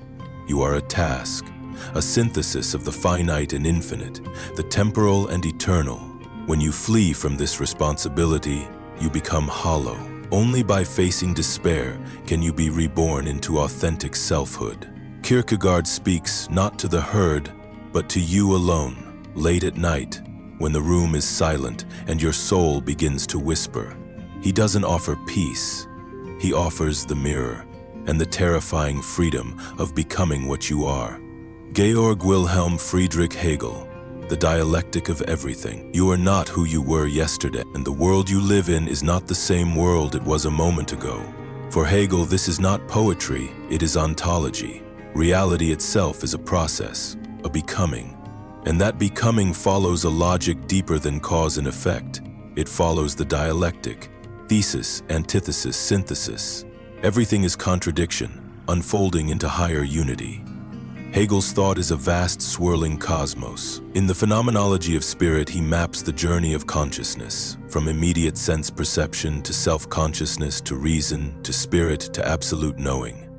It is not a straight line, it is a spiral, a rising evolution through conflict, negation, sublation. Yourself is not fixed, it is formed in struggle, formed in relation, formed in history. History, for Hegel, is spirit realizing itself in time, not a random sequence of events, but a rational unfolding. Each era contains within it the seeds of its own negation. Feudalism gives rise to enlightenment, enlightenment to revolution, revolution to terror, and through each collapse, the world becomes more conscious of its own freedom. Freedom is central, but it is not individual liberty as in Locke. It is the self-recognition of spirit, the unfolding of reason in institutions, in ethics, in the state. The modern state to Hegel is not oppression, it is the arena where freedom becomes real. But his thought is not cold, it is fire wrapped in marble. To read Hegel is to feel the pulse of becoming behind everything. Nothing is static. Everything is contradiction pressing into higher order. God is not a being above. It is the totality becoming conscious of itself through you. He is dense, he is maddening, but once you see with Hegelian eyes, you see everything differently. You see the tragic as necessary, the enemy as necessary, even suffering as the labor of spirit in search of itself. Karl Marx, The Revolution of the Real. If Hegel gave us the dialectic of spirit, Karl Marx turned it toward the streets, toward labor, toward factories, toward hunger and smoke and revolt. Marx's genius was not just in his theory, but in his rage, an intellect fused with fire, forged in the crucible of industrial cruelty. He began with Hegel, but rejected his idealism. It is not ideas that shape history, Marx said. It is material conditions, the means of production, the relations of labor, the class struggle. You do not think yourself into freedom, you fight for it. In the Communist Manifesto, he and Engels unveil the cold machinery behind the liberal facade. Capitalism is not peace, it is exploitation dressed in contracts. The worker sells his labor power but does not own what he creates. This alienation is not just economic, it is existential. You are severed from your essence, from your community, from yourself. Marx saw capitalism as both monstrous and magnificent. It shattered feudal chains. It unleashed science, trade, innovation. But it did so through relentless extraction, reducing human life to profit margins. And it carries within it the seeds of its own destruction. As capital accumulates, inequality grows, crises recur, the contradictions sharpen. And one day, the proletariat, the working class, will awaken. His vision of communism is not utopia, it is the end of prehistory. A society without classes, without coercion, where the free development of each is the condition for the free development of all, where alienation ends and true human flourishing begins. You can reject Marx, you can critique him, but you cannot escape him. He remains in every union strike, every protest, every whisper that says this system is not inevitable. Because Marx didn't give us a theory, he gave us a fuse. And history is still burning. Albert Camus, the rebel in the absurd. What if the universe is silent? What if there is no God, no meaning, no ultimate truth, and yet we must live, love, choose anyway? Albert Camus was not a philosopher of despair. He was a philosopher of defiance, of rebellion, of clarity within the absurd. In the myth of Sisyphus, Camus confronts the fundamental question: why not kill yourself? If life is meaningless, why go on? But his answer is stunning. The very absence of meaning becomes the soil of freedom. We are condemned to live, and so we must create meaning. Not falsely, not naively, but honestly, knowing the absurd cannot be resolved. Sisyphus, rolling his stone forever, is not a tragedy. He is a hero, because he knows. He refuses hope, refuses illusion. And in that refusal, he becomes free.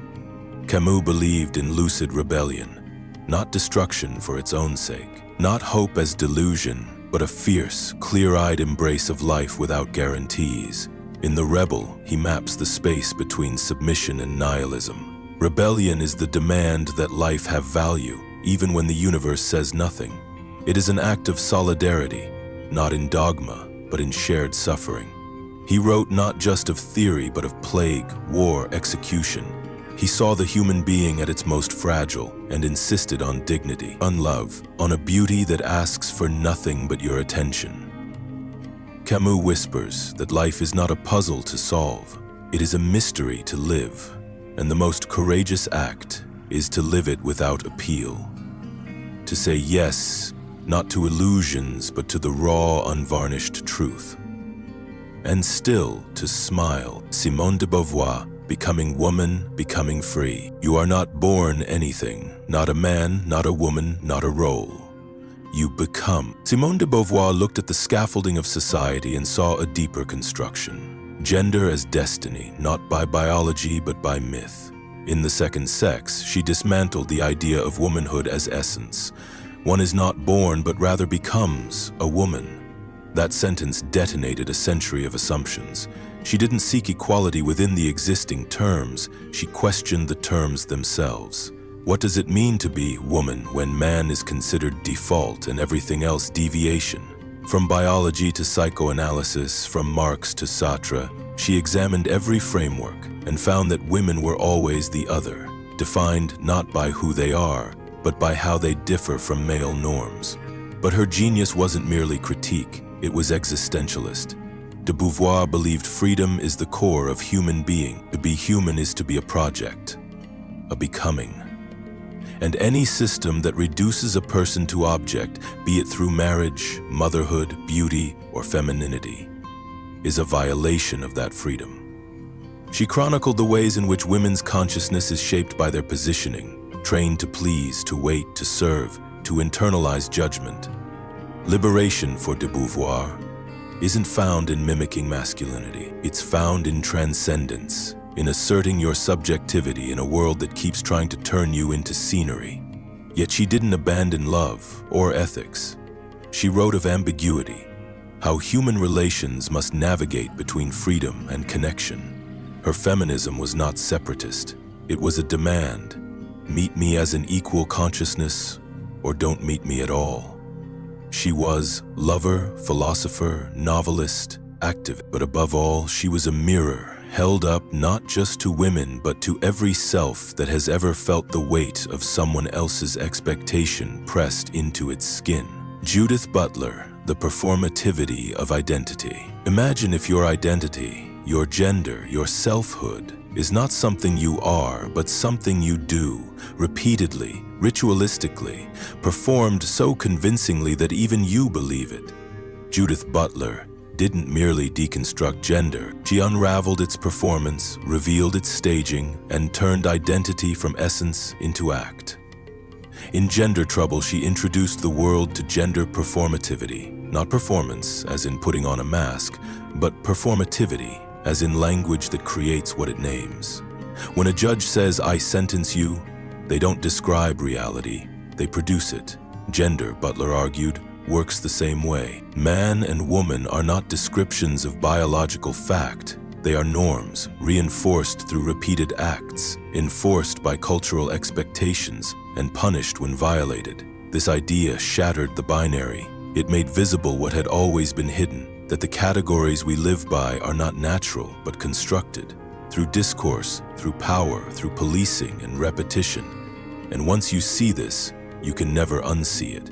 Butler's work is not simply academic, it is political resistance. It gives voice to those whose existence has been erased or misnamed. Trans people, gender non-conforming bodies, anyone whose being disrupts the supposed normal. And in doing so, it reveals how fragile normal really is. She was not interested in replacing one identity with another. She sought to trouble identity itself, to resist the pressure to stabilize, to embrace precarity, not as weakness, but as truth. We are all more fluid, more vulnerable, more in process than we want to admit. And that vulnerability is not a curse, it is a space of solidarity. To read Butler is to feel language shift beneath your feet. to realize that who you are may be a question with no final answer, and that this is not a failure, it is your freedom. Slavoj Žižek, the joke that thinks. He enters like a madman, sniffling, stuttering, gesturing wildly, referencing Hitchcock, Stalin, Kafka, Lacan, Batman, and dirty jokes in the same breath. But do not mistake the chaos. Slavoj Žižek is a system, hidden in satire, a clown perhaps, but one in a burning cathedral, shouting truths no one wants to hear. Žižek is a Lacanian Hegelian Marxist, a triad of intellectual dynamite. He believes ideology is not just what we believe, but what we do, even when we think we're free. You mock capitalism but buy the t-shirt. You resist the system but live comfortably inside it. You joke about power but still obey. This, Žižek says, is ideology's genius. It works through your cynicism, not against it. In The Sublime Object of Ideology, he retools Lacan's psychoanalysis to show how we're trapped, not by brute force, but by unconscious structures. Desire is never for what we say we want, it's for what we lack. And ideology hooks itself into that lack. It becomes the lens through which we interpret reality, even if that lens is cracked. Žižek loves contradiction. He doesn't resolve them, he escalates them. He shows that to be human is to be split, fractured, desiring what we can never fully name. And he insists that any political hope must confront the real, that raw kernel of trauma, impossibility, excess that every society tries to smooth over. He mocks both the left and right. He is too Marxist for liberals, too psychoanalytic for materialists, too ironic for activists. But he's not a nihilist. He's a diagnostician of late capitalism's dream machine. And he dares to ask, what would it take to truly think beyond the system? To read Žižek is to get lost, to laugh, to rage, to feel complicit, and to wake up, shaken, gasping, still laughing. Michel Foucault. Power has a face, and it's you. You think power is in governments, in prisons, in kings and laws. Michel Foucault says you're not wrong, but you're not seeing clearly. Power is everywhere. It flows through institutions, through disciplines, through you. It doesn't just repress, it produces. It shapes what you think, what you are, what you can even imagine being. Foucault began as a historian of madness, showing how insanity is not a medical condition, but a category created through exclusion. Madness, like sexuality, like criminality, is constructed, not discovered. It reflects what a society fears, what it wants to control, what it defines as deviant. In Discipline and Punish, he chronicles the shift from spectacular public punishment, whips, executions, torture, to invisible control. Enter the panopticon, a prison where the inmate never knows when they are being watched. Surveillance becomes internalized. You begin to police yourself. This is modern power, not overt coercion, but disciplinary normalization. In The History of Sexuality, he eviscerates the myth that Victorian culture was prudish. Quite the opposite. It was obsessed with talking about sex, classifying it, studying it, managing it. Power doesn't silence desire. It organizes it, labels it, categorizes your pleasures and perversions, and makes them part of your identity. Foucault's brilliance lies in his method. He doesn't give you a new truth. He gives you a genealogy, a way to trace how truth itself is made. He shifts your gaze so you see how science, law, psychiatry, and even language are regimes of power masquerading as neutral. And yet, Foucault was no cynic. He believed in resistance, not by seizing power, but by multiplying perspectives, refusing closure, unmaking the taken for granted. He wanted us to become aware of the cages we can't see, and, in seeing, to begin slipping through their bars. Hannah Arendt, The Banality of Evil, the Brilliance of Action. Evil isn't always monstrous. Sometimes it's boring, procedural, filed in triplicate, executed not by fanatics, but by functionaries. Hannah Arendt sat in the courtroom during Adolf Eichmann's trial, one of the architects of the Holocaust, and what she saw shattered the moral narratives of the 20th century. Eichmann wasn't a sadist. He wasn't insane. He was ordinary. He claimed he was just following orders, and that was what terrified her most. From this came her haunting phrase, the banality of evil. Not that evil is trivial, but that it can be committed without hatred, without ideology, even without thought. It arises when individuals stop thinking, stop judging, stop imagining the consequences of their actions. Totalitarianism, Arendt argued, thrives not on passion, but on thoughtlessness.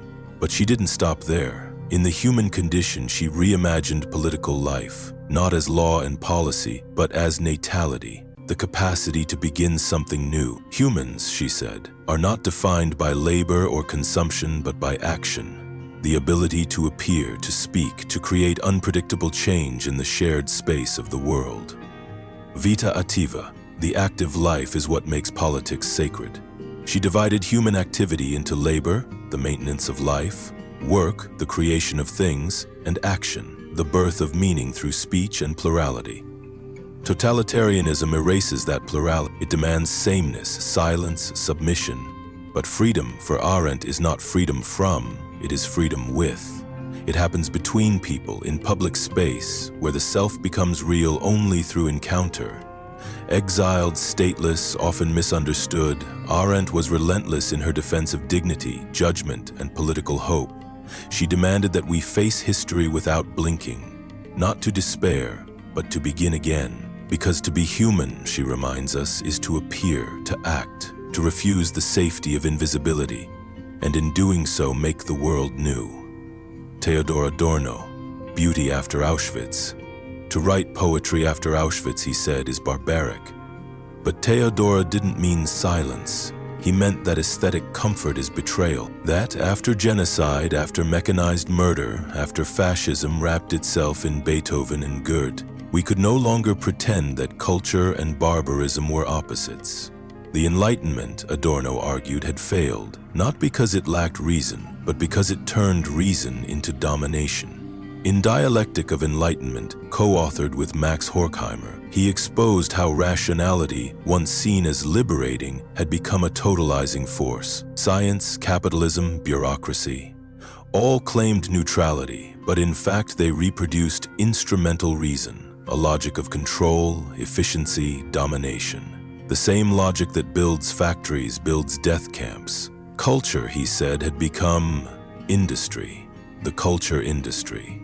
Mass-produced, standardized, designed not to enlighten but to pacify.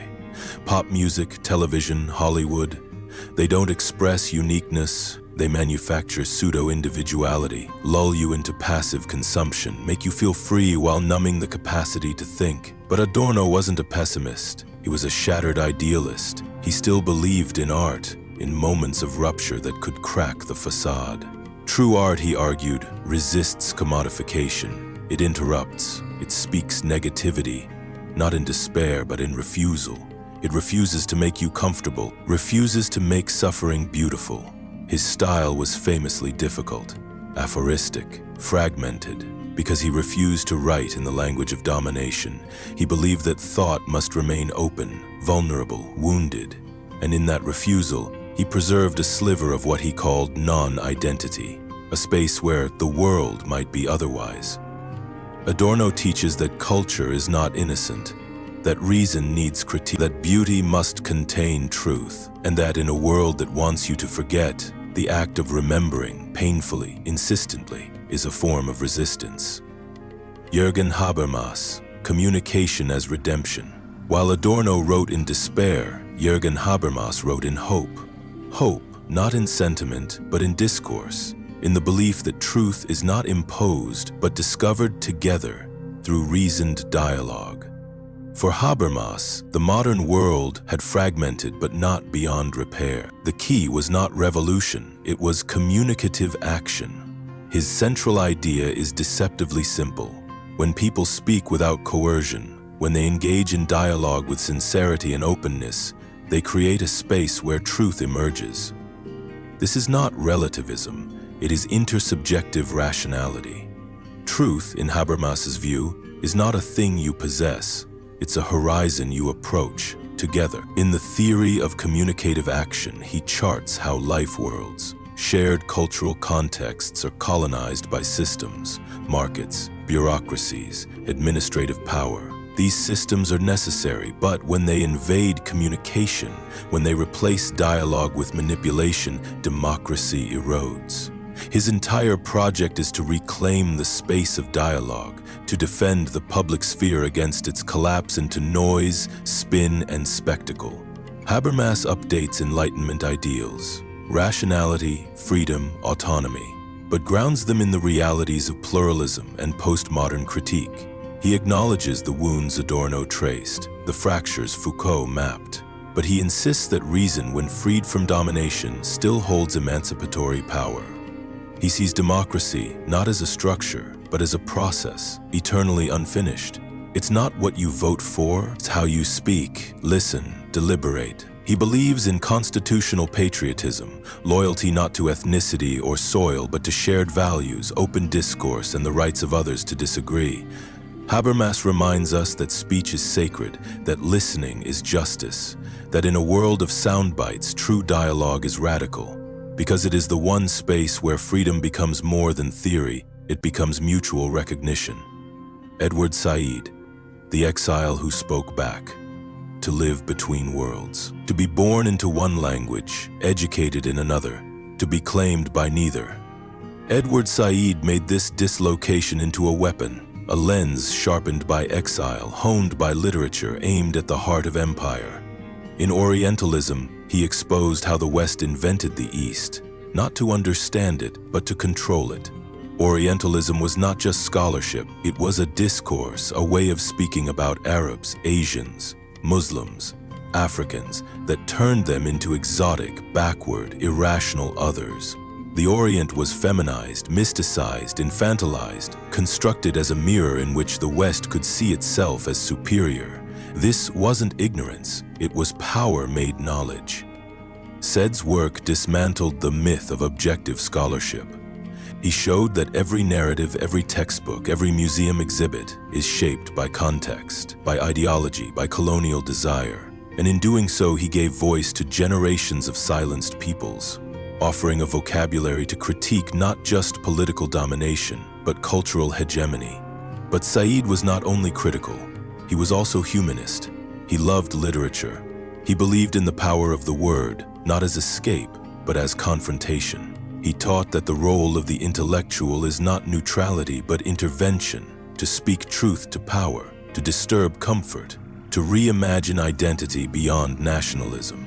In Culture and Imperialism, he traced how novels, poems, and operas often reinforced imperial ideologies, and how they might also resist them. He wrote as a Palestinian in exile, an American professor, a cosmopolitan thinker. He didn't belong, and that was his strength. Edward Said reminds us that to be displaced is not to be disempowered, that to speak from the margins is to speak with perspective, and that the most dangerous weapon of empire is the story it tells about you, and the most powerful resistance is to rewrite it. Cornel West, the blues philosopher of democracy. To think for Cornel West is to mourn, to write is to fight. He is not just a philosopher, he is a bluesman with a PhD, a prophet of the broken, a jazz theorist of justice. West's project is not academic, it is prophetic, a cry from the margins, shaped by the legacies of W.E.B. Du Bois, James Baldwin, and Marx. He believes philosophy must bleed, must burn, must serve the oppressed, or it is nothing at all. In Race Matters and Democracy Matters, West diagnoses America not just politically, but spiritually. He sees a nation addicted to innocence, terrified of self-examination, drowning in market culture and media anesthesia. To be black in America, he says, is to live in a state of permanent apocalypse, a constant exposure to the threat of death, invisibility, erasure. But West doesn't retreat into cynicism. He speaks of deep democratic faith, not the shallow liberalism of sound bites and consumer choice, but the radical tradition of love and struggle. Love, for him, is not sentiment, it is justice in action.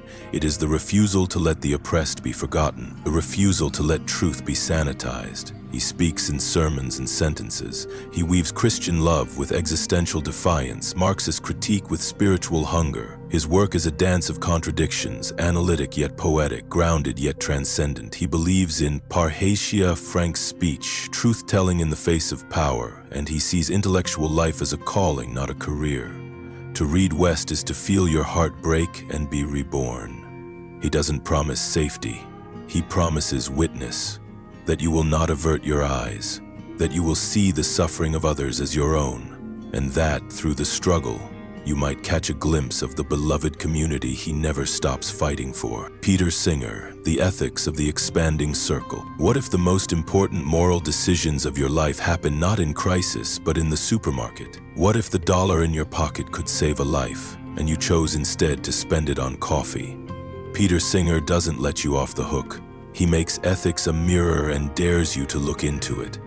In Animal Liberation, Singer launched a revolution. He argued that species membership is no more morally relevant than skin color or gender. To exclude animals from moral concern because they aren't human is speciesism, a prejudice based on arbitrary boundaries. Animals feel pain, they suffer, and that suffering matters. But his challenge didn't stop there. In The Life You Can Save, he showed how our choices, especially around wealth and charity, are moral battlegrounds. If you saw a child drowning in a shallow pond, you'd save them, even if it ruined your shoes. Yet we let children die from preventable diseases every day and do nothing. Why? Distance, abstraction, habit. Singer demolishes those excuses. His ethics are utilitarian. He seeks to reduce suffering and increase well-being. This isn't about intention, it's about outcomes. If your actions could prevent harm and you don't take them, you're not innocent. You're responsible. Critics call him cold. He's not. He is relentlessly compassionate, but refuses to comfort you with easy lies. He believes morality should scale, that the scope of concern should widen, from self to family to tribe to species to all sentient life. His is an expanding circle of concern, grounded not in intuition but in reason. Singer forces you to confront the moral cost of comfort. He asks you not to feel guilty but to act, to see ethics not as abstract rules but as daily choices, each one a chance to reduce harm, to give, to refuse cruelty, to matter. Daniel Dennett, The Darwinian Mind Maker. What is consciousness? What is free will? What is religion? Daniel Dennett takes these questions, not to mystify them, but to naturalize them. He is the philosopher who dares to explain the soul without magic, a Darwinian to his bones, a computational thinker to his core. He sees the mind not as sacred mystery, but as the most dazzling product of evolutionary engineering. In Consciousness Explained, he offers no ghost in the machine, no hidden observer. Consciousness, he argues, is a user illusion, a set of parallel processes and competing narratives filtered through what he calls the multiple drafts model. There is no central theater, no homunculus, just a complex self-organizing system tricking itself into unity. He calls our intuitions pumps, useful but misleading, and he uses thought experiments to explode them, like the idea of the intentional stance. We attribute beliefs and desires not just to people, but to thermostats and chess programs. It's not about essence, it's about prediction. The mind, for Dennett, is a bundle of functions. Astonishing, yes, but ultimately explainable. He is a fierce atheist, but not dogmatic. He doesn't want to destroy religion, he wants to understand it as an evolved memeplex, cultural software optimized for social cohesion. In Breaking the Spell, he treats religion not as sacred but as a natural phenomenon, one we can study, question, improve, or outgrow. Dennett's optimism lies in cognitive evolution, that we can become better thinkers, better choosers, better selves. That consciousness, once seen clearly, becomes not less wondrous but more a cathedral built from neurons and noise, dreams and data, rising not from heaven, but from millions of years of mindless iteration. He replaces mysticism with mechanism, But in doing so, he gives us a new kind of awe, one rooted in process, pattern, and the long, patient logic of nature itself. Robert Nozick, the libertarian who questioned freedom. Imagine a machine that could give you any experience you want. Pleasure, success, love, all indistinguishable from reality. Would you plug in? Robert Nozick asked that question in Anarchy, State, and Utopia, not just to test desire, but to test value. Because if we refuse the machine, we reveal something deeper than hedonism, a longing for authenticity, for real agency, for a life that is not simulated but earned. Nozick was a libertarian but not doctrinaire. He believed in individual rights as side constraints, not to maximize utility but to respect the boundaries of personhood. Each individual is a sovereign moral space, and no one, especially not the state, has the right to violate that without consent. He called for a minimal state limited to protection against force, theft, and fraud, and enforcement of contracts. But he did not deny inequality. He accepted that liberty produces disparity. His famous Wilt-Chamberlain argument showed that voluntary exchanges, even starting from equality, can lead to huge differences in wealth. And if those exchanges are just, then the outcomes, however unequal, are legitimate. Yet Nozick was not static. He evolved. He admitted his early work had limitations. He turned toward questions of meaning, value, and the self. He explored how we construct lives worth living, not just through rights, but through connection, depth, and transcendence. He remains a paradox, a libertarian who valued community, a philosopher who defended capitalism while asking if it could nourish the soul. He believed in freedom, but not freedom as license. Freedom as integrity, as the condition for creating a life that reflects your truest self. Nozick's thought invites you to ask, what kind of life would I choose if no one could coerce me? And what kind of world would honor that choice, not just for me, but for everyone? Gilles Deleuze, the philosopher of multiplicity and becoming. To read Gilles Deleuze is not to read about reality. It is to enter a different reality. He doesn't offer philosophy as argument, but as force, movement, intensity. For Deleuze, the world is not made of things. It is made of flows, not of identities, but of differences, not of stable forms, but of becomings.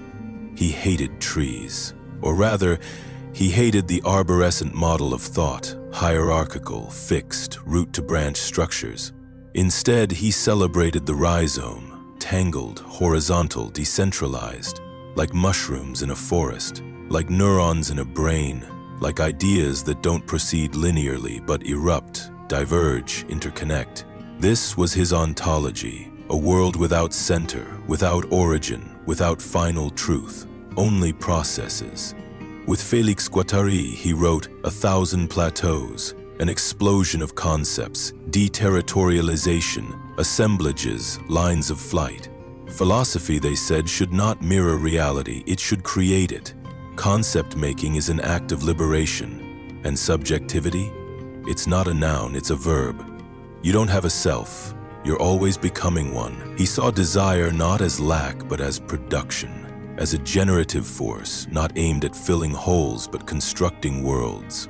This put him at odds with Freudian psychoanalysis, which reduces everything to mommy, daddy, and death. Deleuze said, desire is a machine, and when connected to other machines, it makes reality. Even politics for him wasn't about states or classes. It was about flows of power, channels of control, networks of resistance. Freedom is not granted. It is engineered through ruptures in the system. He didn't want you to understand him, he wanted you to use him. His books aren't doctrines, they're toolboxes. He said a concept is a brick. It can be used to build a courthouse or a barricade. So build or destroy.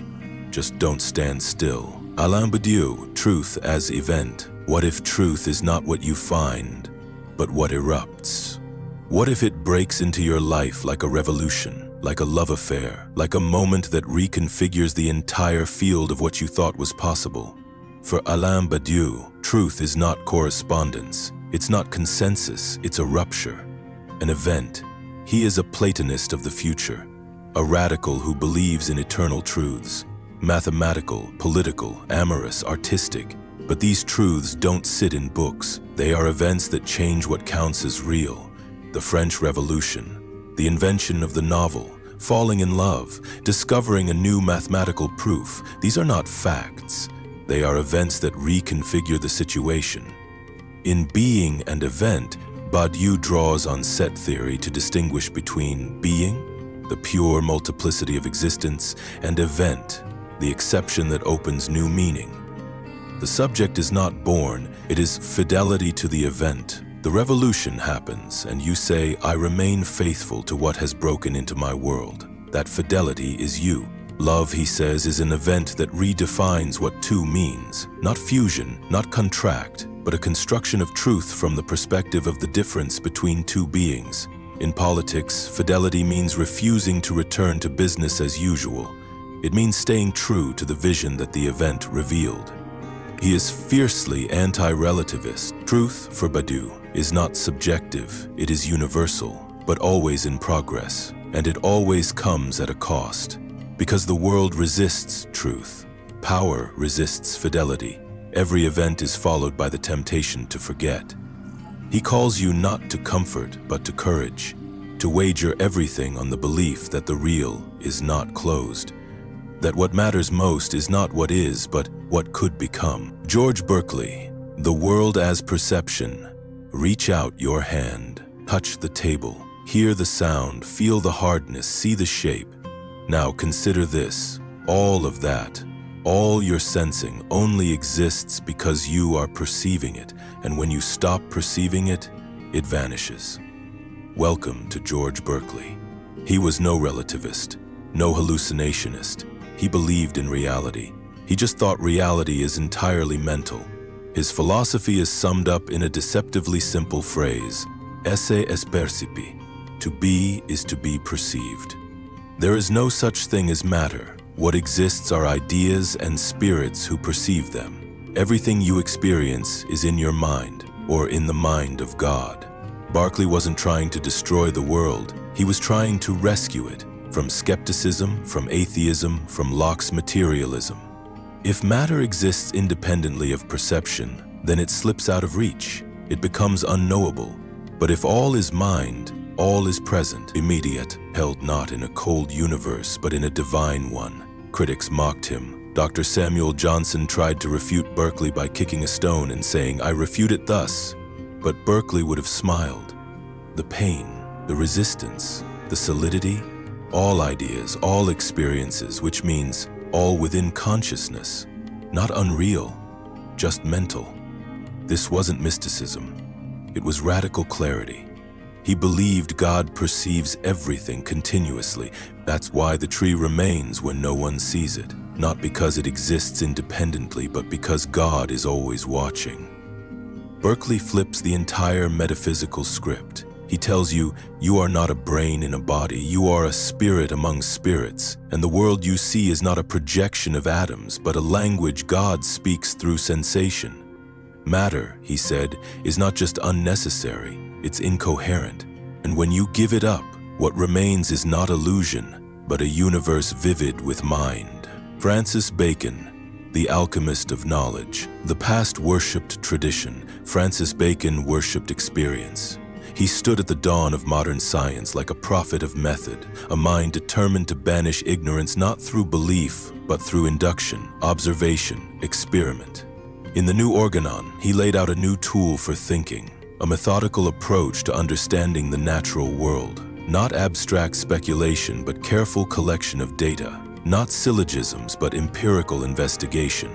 He believed knowledge should be built from the ground up and tested by the world, not by the logic of ancient texts. But Bacon wasn't cold. He saw science as a sacred vocation, a way to redeem humanity from suffering. Knowledge for him was power, not to dominate, but to heal. He dreamed of a new Atlantis, a society ruled not by kings, but by philosophers who wield truth with humility. He warned of idols, the false gods of thought that distort reason, idols of the tribe, human biases, the cave, personal prejudices, the marketplace, misleading language, and the theater, philosophical dogmas. To become wise, he said, we must dismantle illusion piece by piece. He died while experimenting, trying to preserve meat with snow. Fitting, perhaps, for a man who believed in knowledge through risk, through contact with the unknown. His legacy is not a doctrine, but a method, one that gave birth to the scientific revolution and reshaped how we think. Bacon whispers still in every laboratory, every hypothesis, every controlled trial.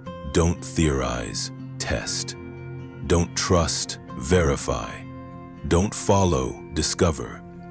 Because truth isn't given, it's harvested from the soil of reality, one question at a time. Averroes, the bridge between worlds. Imagine standing between two oceans, one of revelation, the other of reason.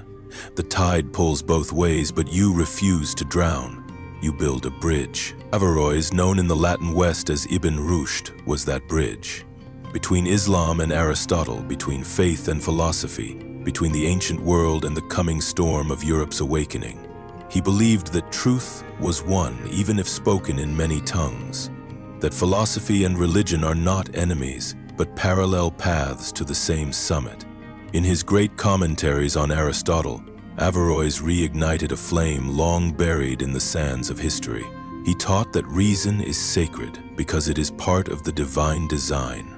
And when revelation seems to conflict with logic, it's not a flaw in reason, it's a call to interpret deeper.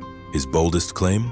That the Quran itself commands the pursuit of knowledge. That philosophy is not just permissible in Islam, it's essential. For this, he was celebrated and eventually condemned.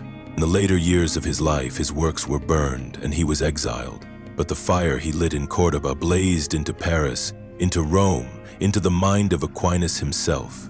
He argued for the eternity of the world, the unity of intellect, and the capacity of the human mind to reach truth through demonstration, a claim that scandalized theologians and delighted rationalists. He believed that all humans share a kind of universal reason, that the soul's perfection lies in understanding, not just obedience. Averroes didn't just preserve Aristotle, he revived him, passed him westward like a sacred ember. And in doing so, he challenged every civilization to answer a single question.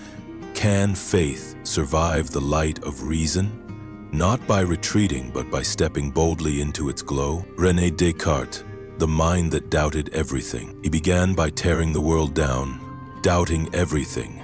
Every sense, every memory, every belief. What if nothing is true? What if you are dreaming? What if every piece of knowledge is built on sand? René Descartes set fire to certainty, and from the ashes rebuilt reality. In Meditations on First Philosophy, he stripped the mind of illusion, one layer at a time, until only one thing remained. Cogito, ergo sum. I think, therefore I am. The thinking self, the doubting consciousness, the mind that cannot be denied. This was his Archimedean point. And from it, he tried to rebuild the universe with mathematical precision. He was the father of modern philosophy, but also the architect of a deep split, the split between mind and body, between res cogitans, the thinking thing, and res extensa, the extended thing, between the soul and the machine. He believed the mind was immaterial, indivisible, eternal, and the body a complex automaton.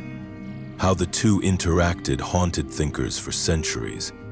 But Descartes wasn't just a philosopher, he was a scientist, a mathematician, a metaphysician. He wanted truth clear and distinct, like a geometric proof. He sought a world where the divine guarantee of God's perfection ensured the reliability of our reason, where, even in doubt, we find proof of the infinite. Critics call him the father of dualism, but he was also a radical thinker of the interior. One who made the self, the subject, the center of inquiry. Every question of modern philosophy, from Hume to Kant, from Husserl to Sartre, was born in the echo of Descartes' doubt. And in that doubt, a strange kind of faith. Faith that the self is real, that reason is luminous, and that the world can be rebuilt from first principles. If we are brave enough to ask, what can I know with certainty? David Hume, the fire of skepticism. Now strike that match of certainty. Watch it flicker. Then watch David Hume blow it out with a single breath of skepticism. Hume is the philosopher who shattered the Enlightenment's mirror, showed us that beneath the polished face of reason lies not certainty but habit, assumption, faith dressed in logic's clothes. He didn't deny experience, he dissected it. What is the self, he asked? Nothing but a bundle of perceptions. No core, no soul, no unifying substance. Just flashes of sensation and memory, stitched together by habit. You think you are one person over time? That's just narrative, convenience, illusion, and causality. That cornerstone of science? You never actually see cause, you see correlation. One thing follows another. You infer a link, but that link is not necessity, it's expectation. The sun has risen every day of your life, but that's no guarantee it will rise tomorrow. The idea of cause and effect, he said, is not a rational certainty, but a mental reflex. In an enquiry concerning human understanding, he launched his most devastating assault against miracles. If a miracle contradicts natural law, and our only evidence is human testimony, which is fallible, then belief in miracles is always less probable than not believing. He wasn't attacking God, he was defending reason. Yet Hume wasn't cold. He believed in moderation, compassion, practical wisdom. Ethics, he argued, are not born from logic but from sentiment. Morality is felt, not deduced. We care because we are human, not because we calculated it. He ends not in nihilism but in humility. He writes, plays backgammon, dines with friends, because in a world where nothing is certain, what remains is kindness, curiosity, and the quiet joy of a mind unafraid to doubt. Immanuel Kant, the architect of the inner cosmos, and now the axis tilts. Enter Immanuel Kant, the man who answered Hume not with denial, but with a revolution so complete it redrew the map of reality. Kant didn't destroy certainty, he reconstructed it, not in the external world, but in the structures of the mind itself. In Critique of Pure Reason, he declared, we do not perceive the world as it is, we perceive it as it appears to us through the filters of our mind. Space and time, not properties of the world, but conditions of perception. Causality, not something we discover, but something we impose. The mind doesn't reflect reality, it constructs it. This was the Copernican revolution in philosophy.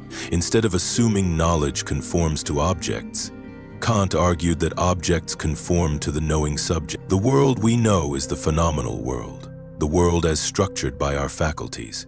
But behind it lies the noumenal, the thing in itself, forever unknowable. He wasn't content with epistemology. In Critique of Practical Reason, he built a morality grounded not in outcome but in duty. He gave us the categorical imperative. Act only on that maxim which you can will to become a universal law. Ethics is not about happiness, it's about autonomy, about respecting each person as an end in themselves, never a means. In Critique of Judgment, he explored beauty not as preference, but as a bridge between nature and freedom. Aesthetic judgment, he said, reveals a harmony between the world and the mind, between reason and feeling. Kant was not easy, he was not warm, but he built a system where freedom is possible, reason is sacred, and the dignity of the human will shines brighter than any star. Jean-Paul Sartre, The Condemned Freedom of Being. There is no script, no author, no role waiting to be fulfilled. Jean-Paul Sartre stares into the silence of existence and sees not despair, but an unbearable kind of freedom. Man is condemned to be free, he says, not as a gift, but as a burden. You are thrown into a world without essence, and every act, every word, every silence writes your being. In Being and Nothingness, Sartre dissects existence with surgical precision. He distinguishes between being in itself, the raw unconscious existence of objects, and being for itself, the self-aware questioning human subject. You are not what you are what you are not yet. You are lack, a negation, a project. This is the root of freedom. The ability to negate what is and to choose what becomes. But this freedom is terrifying because with it comes absolute responsibility. There is no God to appeal to, no essence to excuse you. Your choices define you, and they implicate all of humanity. To act is to create a model of what you believe humans should be. This leads to bad faith, the self-deception we perform to avoid the weight of freedom. When you say, "I had no choice," or "That's just who I am," you lie to yourself. You flee from your own power. Sartre wasn't just theory. He was resistance. He wrote plays, novels, political essays. He marched, he protested. He said no to fascism, no to oppression, no to quietism. He believed philosophy must engage the world, not escape it. His message is brutal and liberating. There is no meaning in the world except the meaning you create. And in that blank canvas, he saw not despair, but the terrifying beauty of becoming fully human. Ludwig Wittgenstein, The Limits of Language, the Silence of Meaning. Try to describe pain, not metaphorically, but precisely, or game, or love.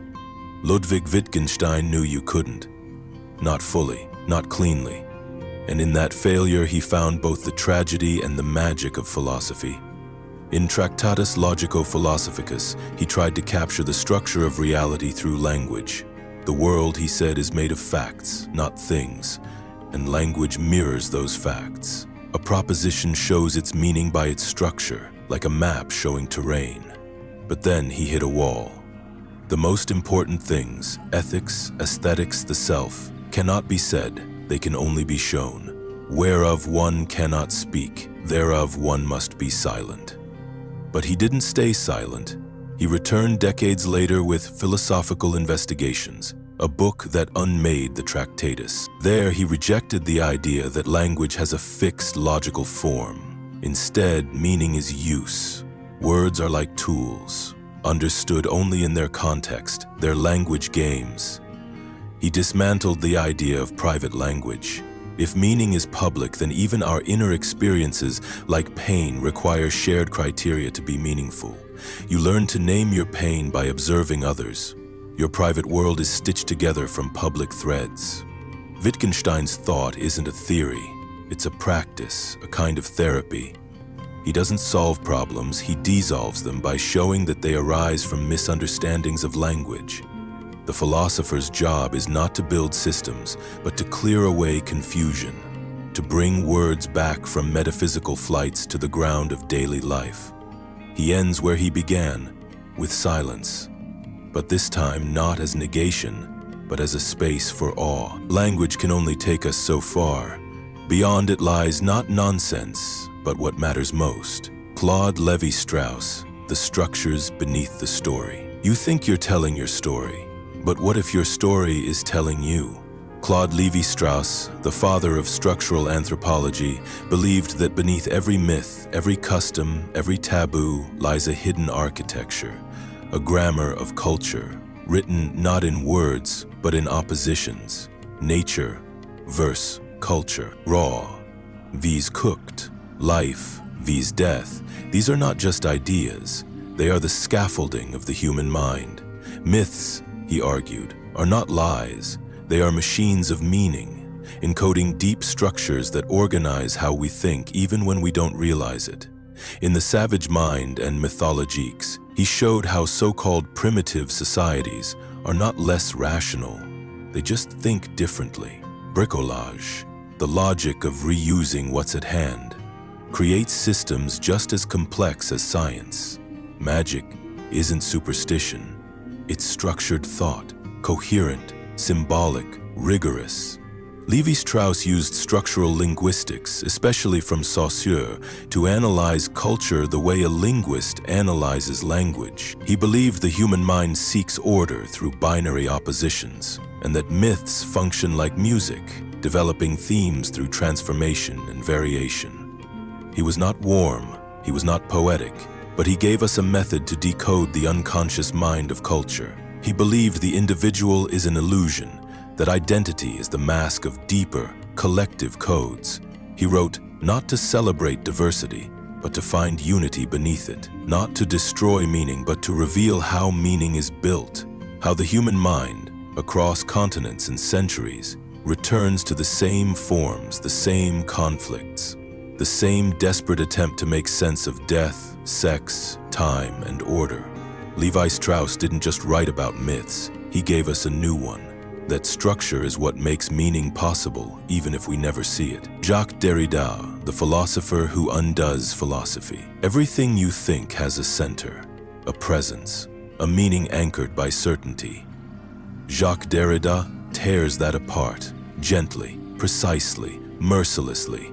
He invented deconstruction not to destroy meaning, but to show how it is always slipping, always differing, always deferring. Of Grammatology, he challenged the supremacy of speech over writing, the idea that voice is authentic and writing is secondary. No, he said, writing is not a copy of meaning, it is meaning's condition. Language is not presence, it is trace, a ghost, and every attempt to pin meaning down reveals how it is structured by absence. He coined deference, a word that means both to defer. Language never gives us pure presence. Meaning is always postponed, always relational, always other than itself. You can never fully grasp the center because the center is not real. It is an illusion that keeps the system moving. Derrida took apart the binaries that structure Western thought. Speech/writing, reason/madness, man/woman, presence/absence. He didn't reject these concepts. He unraveled them from within, showed how each depends on the other, how each contains the seed of its opposite. Critics said he was a nihilist. He wasn't. He believed in responsibility, but a responsibility to uncertainty, to the other, to what cannot be fully known or spoken. He wrote that justice is unconstructible, not because it is fixed, but because it is infinite, always arriving, never completed. To read Derrida is to watch the text become liquid, to realize that meaning is not fixed, but haunted, and that the most ethical act is not to master meaning, but to listen, patiently, impossibly, to what exceeds it. John Rawls, justice as fairness. Imagine designing a society, but from behind a veil. You don't know your gender, your race, your class, your talents. You could be anyone. What kind of world would you build? This is John Rawls's original position, a brilliant thought experiment in a theory of justice that remade political philosophy in the 20th century.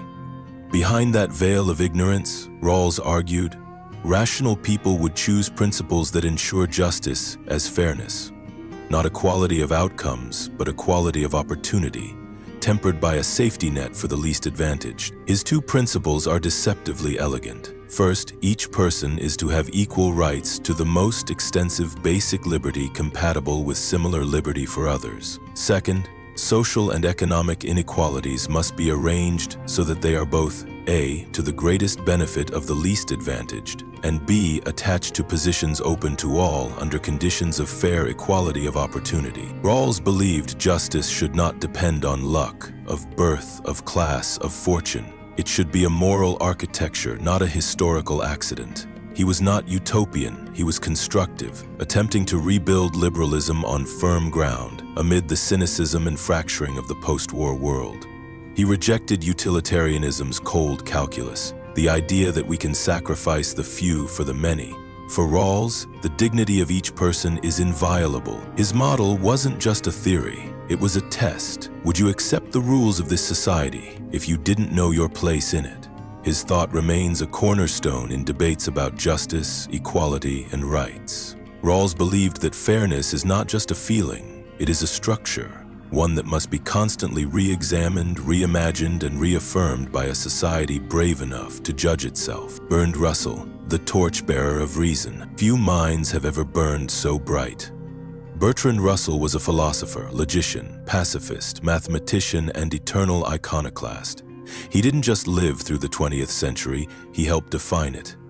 With razor-sharp prose and mathematical rigor, he held a torch to ignorance, superstition, and tyranny, refusing to flinch from the abyss beneath all dogma. In Principia Mathematica, written with Alfred North Whitehead, he attempted to reduce all of mathematics to logical foundations, a project of stunning ambition and near-impossible precision. He believed in analytic clarity, in peeling away the fuzz of language to reveal truth's skeleton.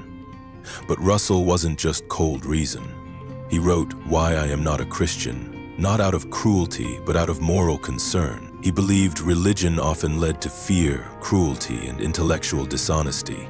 He sought a world governed by compassion and logic, not divine command. His politics were equally bold. He opposed both world wars, though supported WI reluctantly, went to prison for his pacifism, and was an early critic of nuclear arms. He believed in freedom of thought, sexual liberation, education reform, and global peace, often decades before the world was ready to listen. In The Problems of Philosophy, he wrestled with the limits of knowledge, advocating for philosophical humility, a recognition that even reason must admit what it cannot reach. And in his later writings, especially A History of Western Philosophy, he distilled the entire canon into prose that still crackles with urgency. Russell didn't just think, he lived thinking. He saw philosophy as a public duty, a defiant act against darkness. And in a world too often ruled by certainty and ignorance, he offered an alternative: skepticism, clarity, kindness, and courage. Michel de Montaigne, The Mirror of the Self. What happens when the philosopher turns the gaze not outward but inward? When the subject of inquiry is not the cosmos, or ethics, or God, but oneself? Then you get Michel de Montaigne, the master of the essay, the inventor of philosophical autobiography, the man who explored the soul by examining his own. His essays are not arguments. They are meditations, wanderings, dialogues between reason and emotion, flesh and spirit. He writes about death, friendship, books, sex, politics, animals, digestion, memory, dreams. He writes to know what it means to be human, not in theory but in motion. He believed in skepticism but not nihilism. What do I know? His guiding question is not a dismissal of knowledge, but a humble invitation to reflect, to doubt, to remain open. In an age of dogma and war, he offered a philosophy of gentle inquiry. He embraced contradiction. He wrote, "I do not portray being, I portray passing." He understood that the self is not a fixed entity but a river, always changing. His strength was not in abstract systems but in being honest, about fear, aging, pleasure, vanity, and death. Montaigne brought philosophy down from the heavens and placed it at the hearth. He believed that wisdom was not in doctrines, but in how one lives, how one suffers, how one loves. He quoted ancient thinkers, but used them not to impress, but to think with them, companionably, critically, as equals in the great conversation.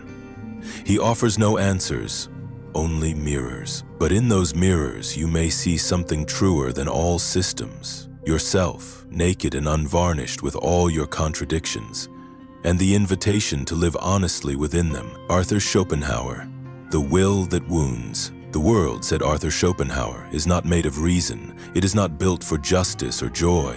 It is made of will, blind, restless, insatiable will to live. Behind every phenomenon, every person, every tree, every scream of life, lies this irrational, endless striving. And suffering is not an accident. It is the structure of existence. His masterpiece, The World as Will and Representation, divides reality in two. On one side, the representation, the world as you perceive it, structured by your mind. On the other, the will, the noumenal force, dark and impersonal, that drives everything to be, to want, to persist. Desire, he said, is endless. You achieve your goal and immediately want something else. Satisfaction is brief, pain is persistent, and even joy is the pause between hungers. Life, therefore, is suffering woven into form. But Schopenhauer was not without escape routes. He believed that through art, especially music, we glimpse the world without will. Music does not represent, it expresses the will itself, without object, without desire. And in that encounter, we momentarily transcend our bondage. He also admired the ascetic, the one who renounces desire, who quiets the will.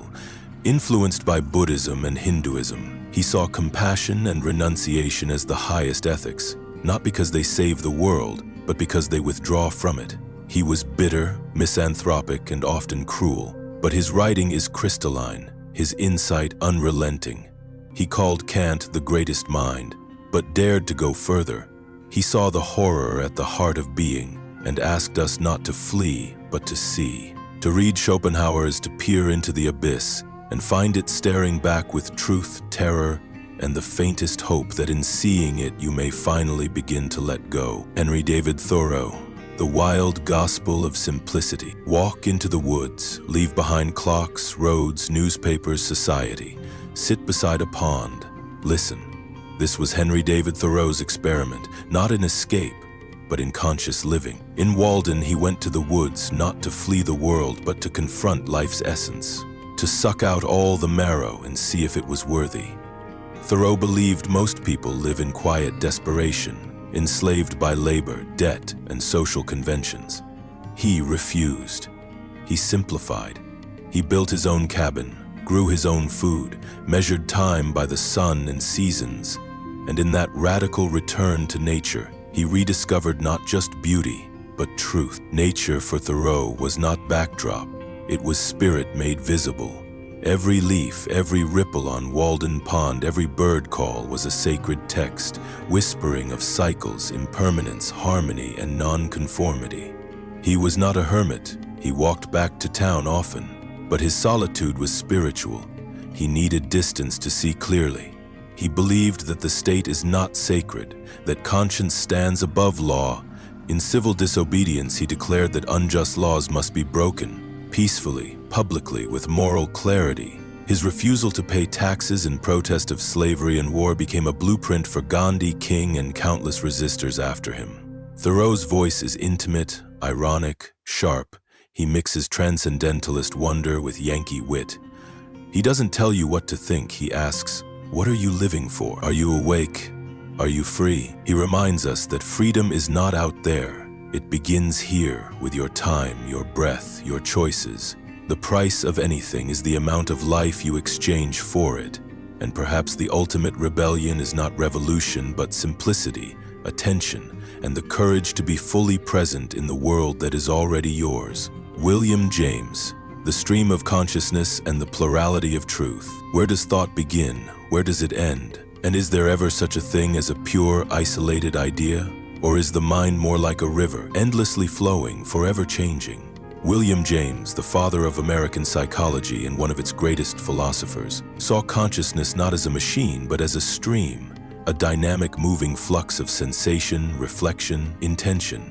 In the Principles of Psychology, he mapped this stream not with equations, but with intimacy, with awe. But he went further. In the varieties of religious experience, he asked what it means to believe, and he didn't look to institutions, he looked to mystics, sufferers, ecstatics. He found that religion, when stripped of dogma, reveals a deep psychological truth, that people crave transcendence, and that this craving can yield transformation.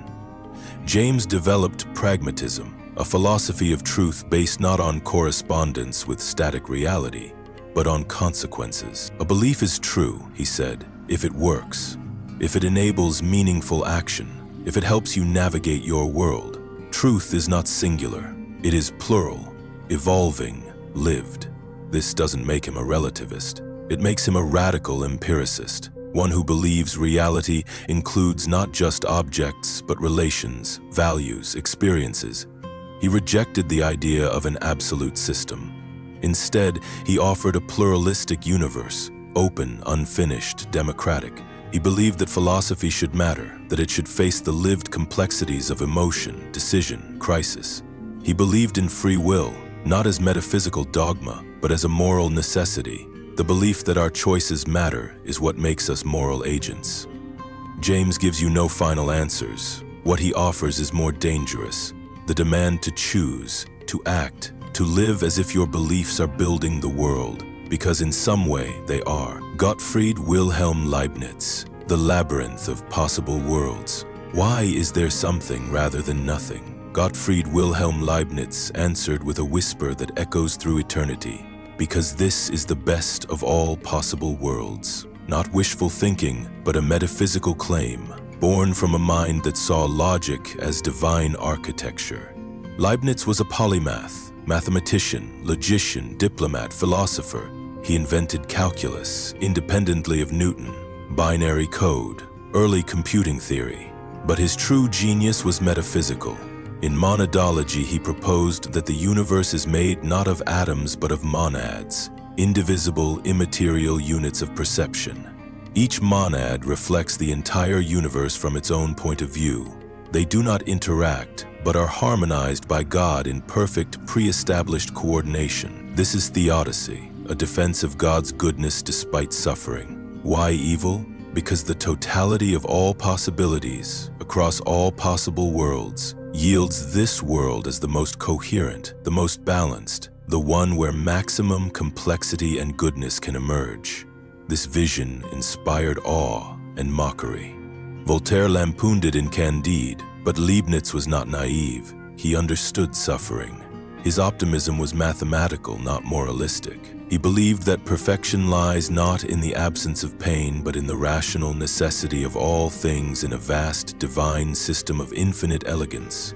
He also laid the groundwork for modern logic, invented the idea of possible worlds, and dreamed of a universal language of thought, a characteristica universalis that could resolve all philosophical disputes through calculation. Leibniz reminds us that behind the visible is a logic so subtle, so intricate, that even suffering may be a necessary note in a cosmic symphony, and that the role of philosophy is not to eliminate mystery, but to hear its patterns in the silence beneath form. Edmund Husserl, the architect of phenomenology, strip away the world, the objects, the names, the assumptions. What remains?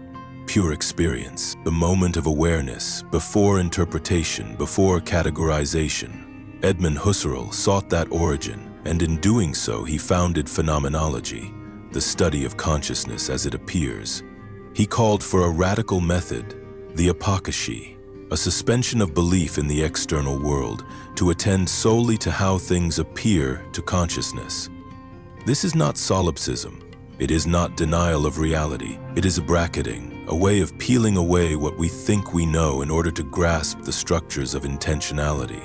How consciousness is always consciousness of something. In Ideas, Husserl mapped the essences of experience, the core structures that make perception possible.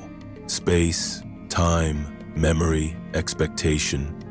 These are not passive containers, they are active modes through which the world becomes meaningful. Husserl believed that philosophy must return to the things themselves, not abstract systems, but lived immediacy. He wanted to ground knowledge, ethics, even science in a rigorous first-person investigation. His later work turned to intersubjectivity, how others appear to us as conscious beings. How empathy, language, and history shape even our most personal experiences. He saw the self not as isolated, but woven into a horizon of meanings, inherited and shared. Though his writing is dense, his project is luminous, to make us awake to how we construct the world. He was not satisfied with appearances, but he didn't discard them. He believed that in the phenomena themselves there lies a truth deeper than theory. The truth of how reality reveals itself to us and through us. Ibn Khaldun, the cycles of civilization and the laws of history. In a world crumbling under its own illusions, one man stood apart, not to save it, but to understand it. Ibn Khaldun, writing in the 14th century, as dynasties burned and borders shifted like desert sands, gave birth to something astonishing. The world's first science of history. Long before sociology, long before anthropology or political economy, he saw that civilizations are living organisms. They are born, they rise, they flourish, and they fall. In his masterpiece, the Muqaddimah, he set forth a philosophy of history so lucid, so radical, it would not be fully understood for centuries. He argued that history is not a random chain of events, nor merely a tale of kings and battles. It is governed by laws, by patterns rooted in human nature, environment, and power. At the heart of his theory is asabiyah, social cohesion, group solidarity, the invisible force that binds people together. It begins in the desert, among tribes hardened by scarcity, united by struggle. These people rise, they conquer, they build dynasties, but over generations the rulers grow soft, Luxury weakens resolve, individualism erodes unity, the empire becomes decadent, and then it collapses, devoured by a new, hungrier tribe. This cycle, he believed, is not moral judgment, it is historical gravity. Ibn Khaldun also examined economics, climate, psychology. He analyzed how taxation can strangle productivity, how cities distort values, how scholars grow detached from the real. He understood that the rise of knowledge often coincides with political decline, and that truth, like empires, must constantly renew itself or rot. He was a realist without cynicism, a philosopher who trusted neither utopias nor simple cause. He believed knowledge must be rooted in reality, and that to know history is to foresee its return, not to prevent it, but to act with eyes open. He ends not with lament, but with calm. The world turns, the caliphates crumble, and through the dust Ibn Khaldun stands, watching not with despair, but with understanding. Because to him, history is not a tragedy, it is a science of cycles. And to know its rhythm is to be, in some strange and quiet way, free.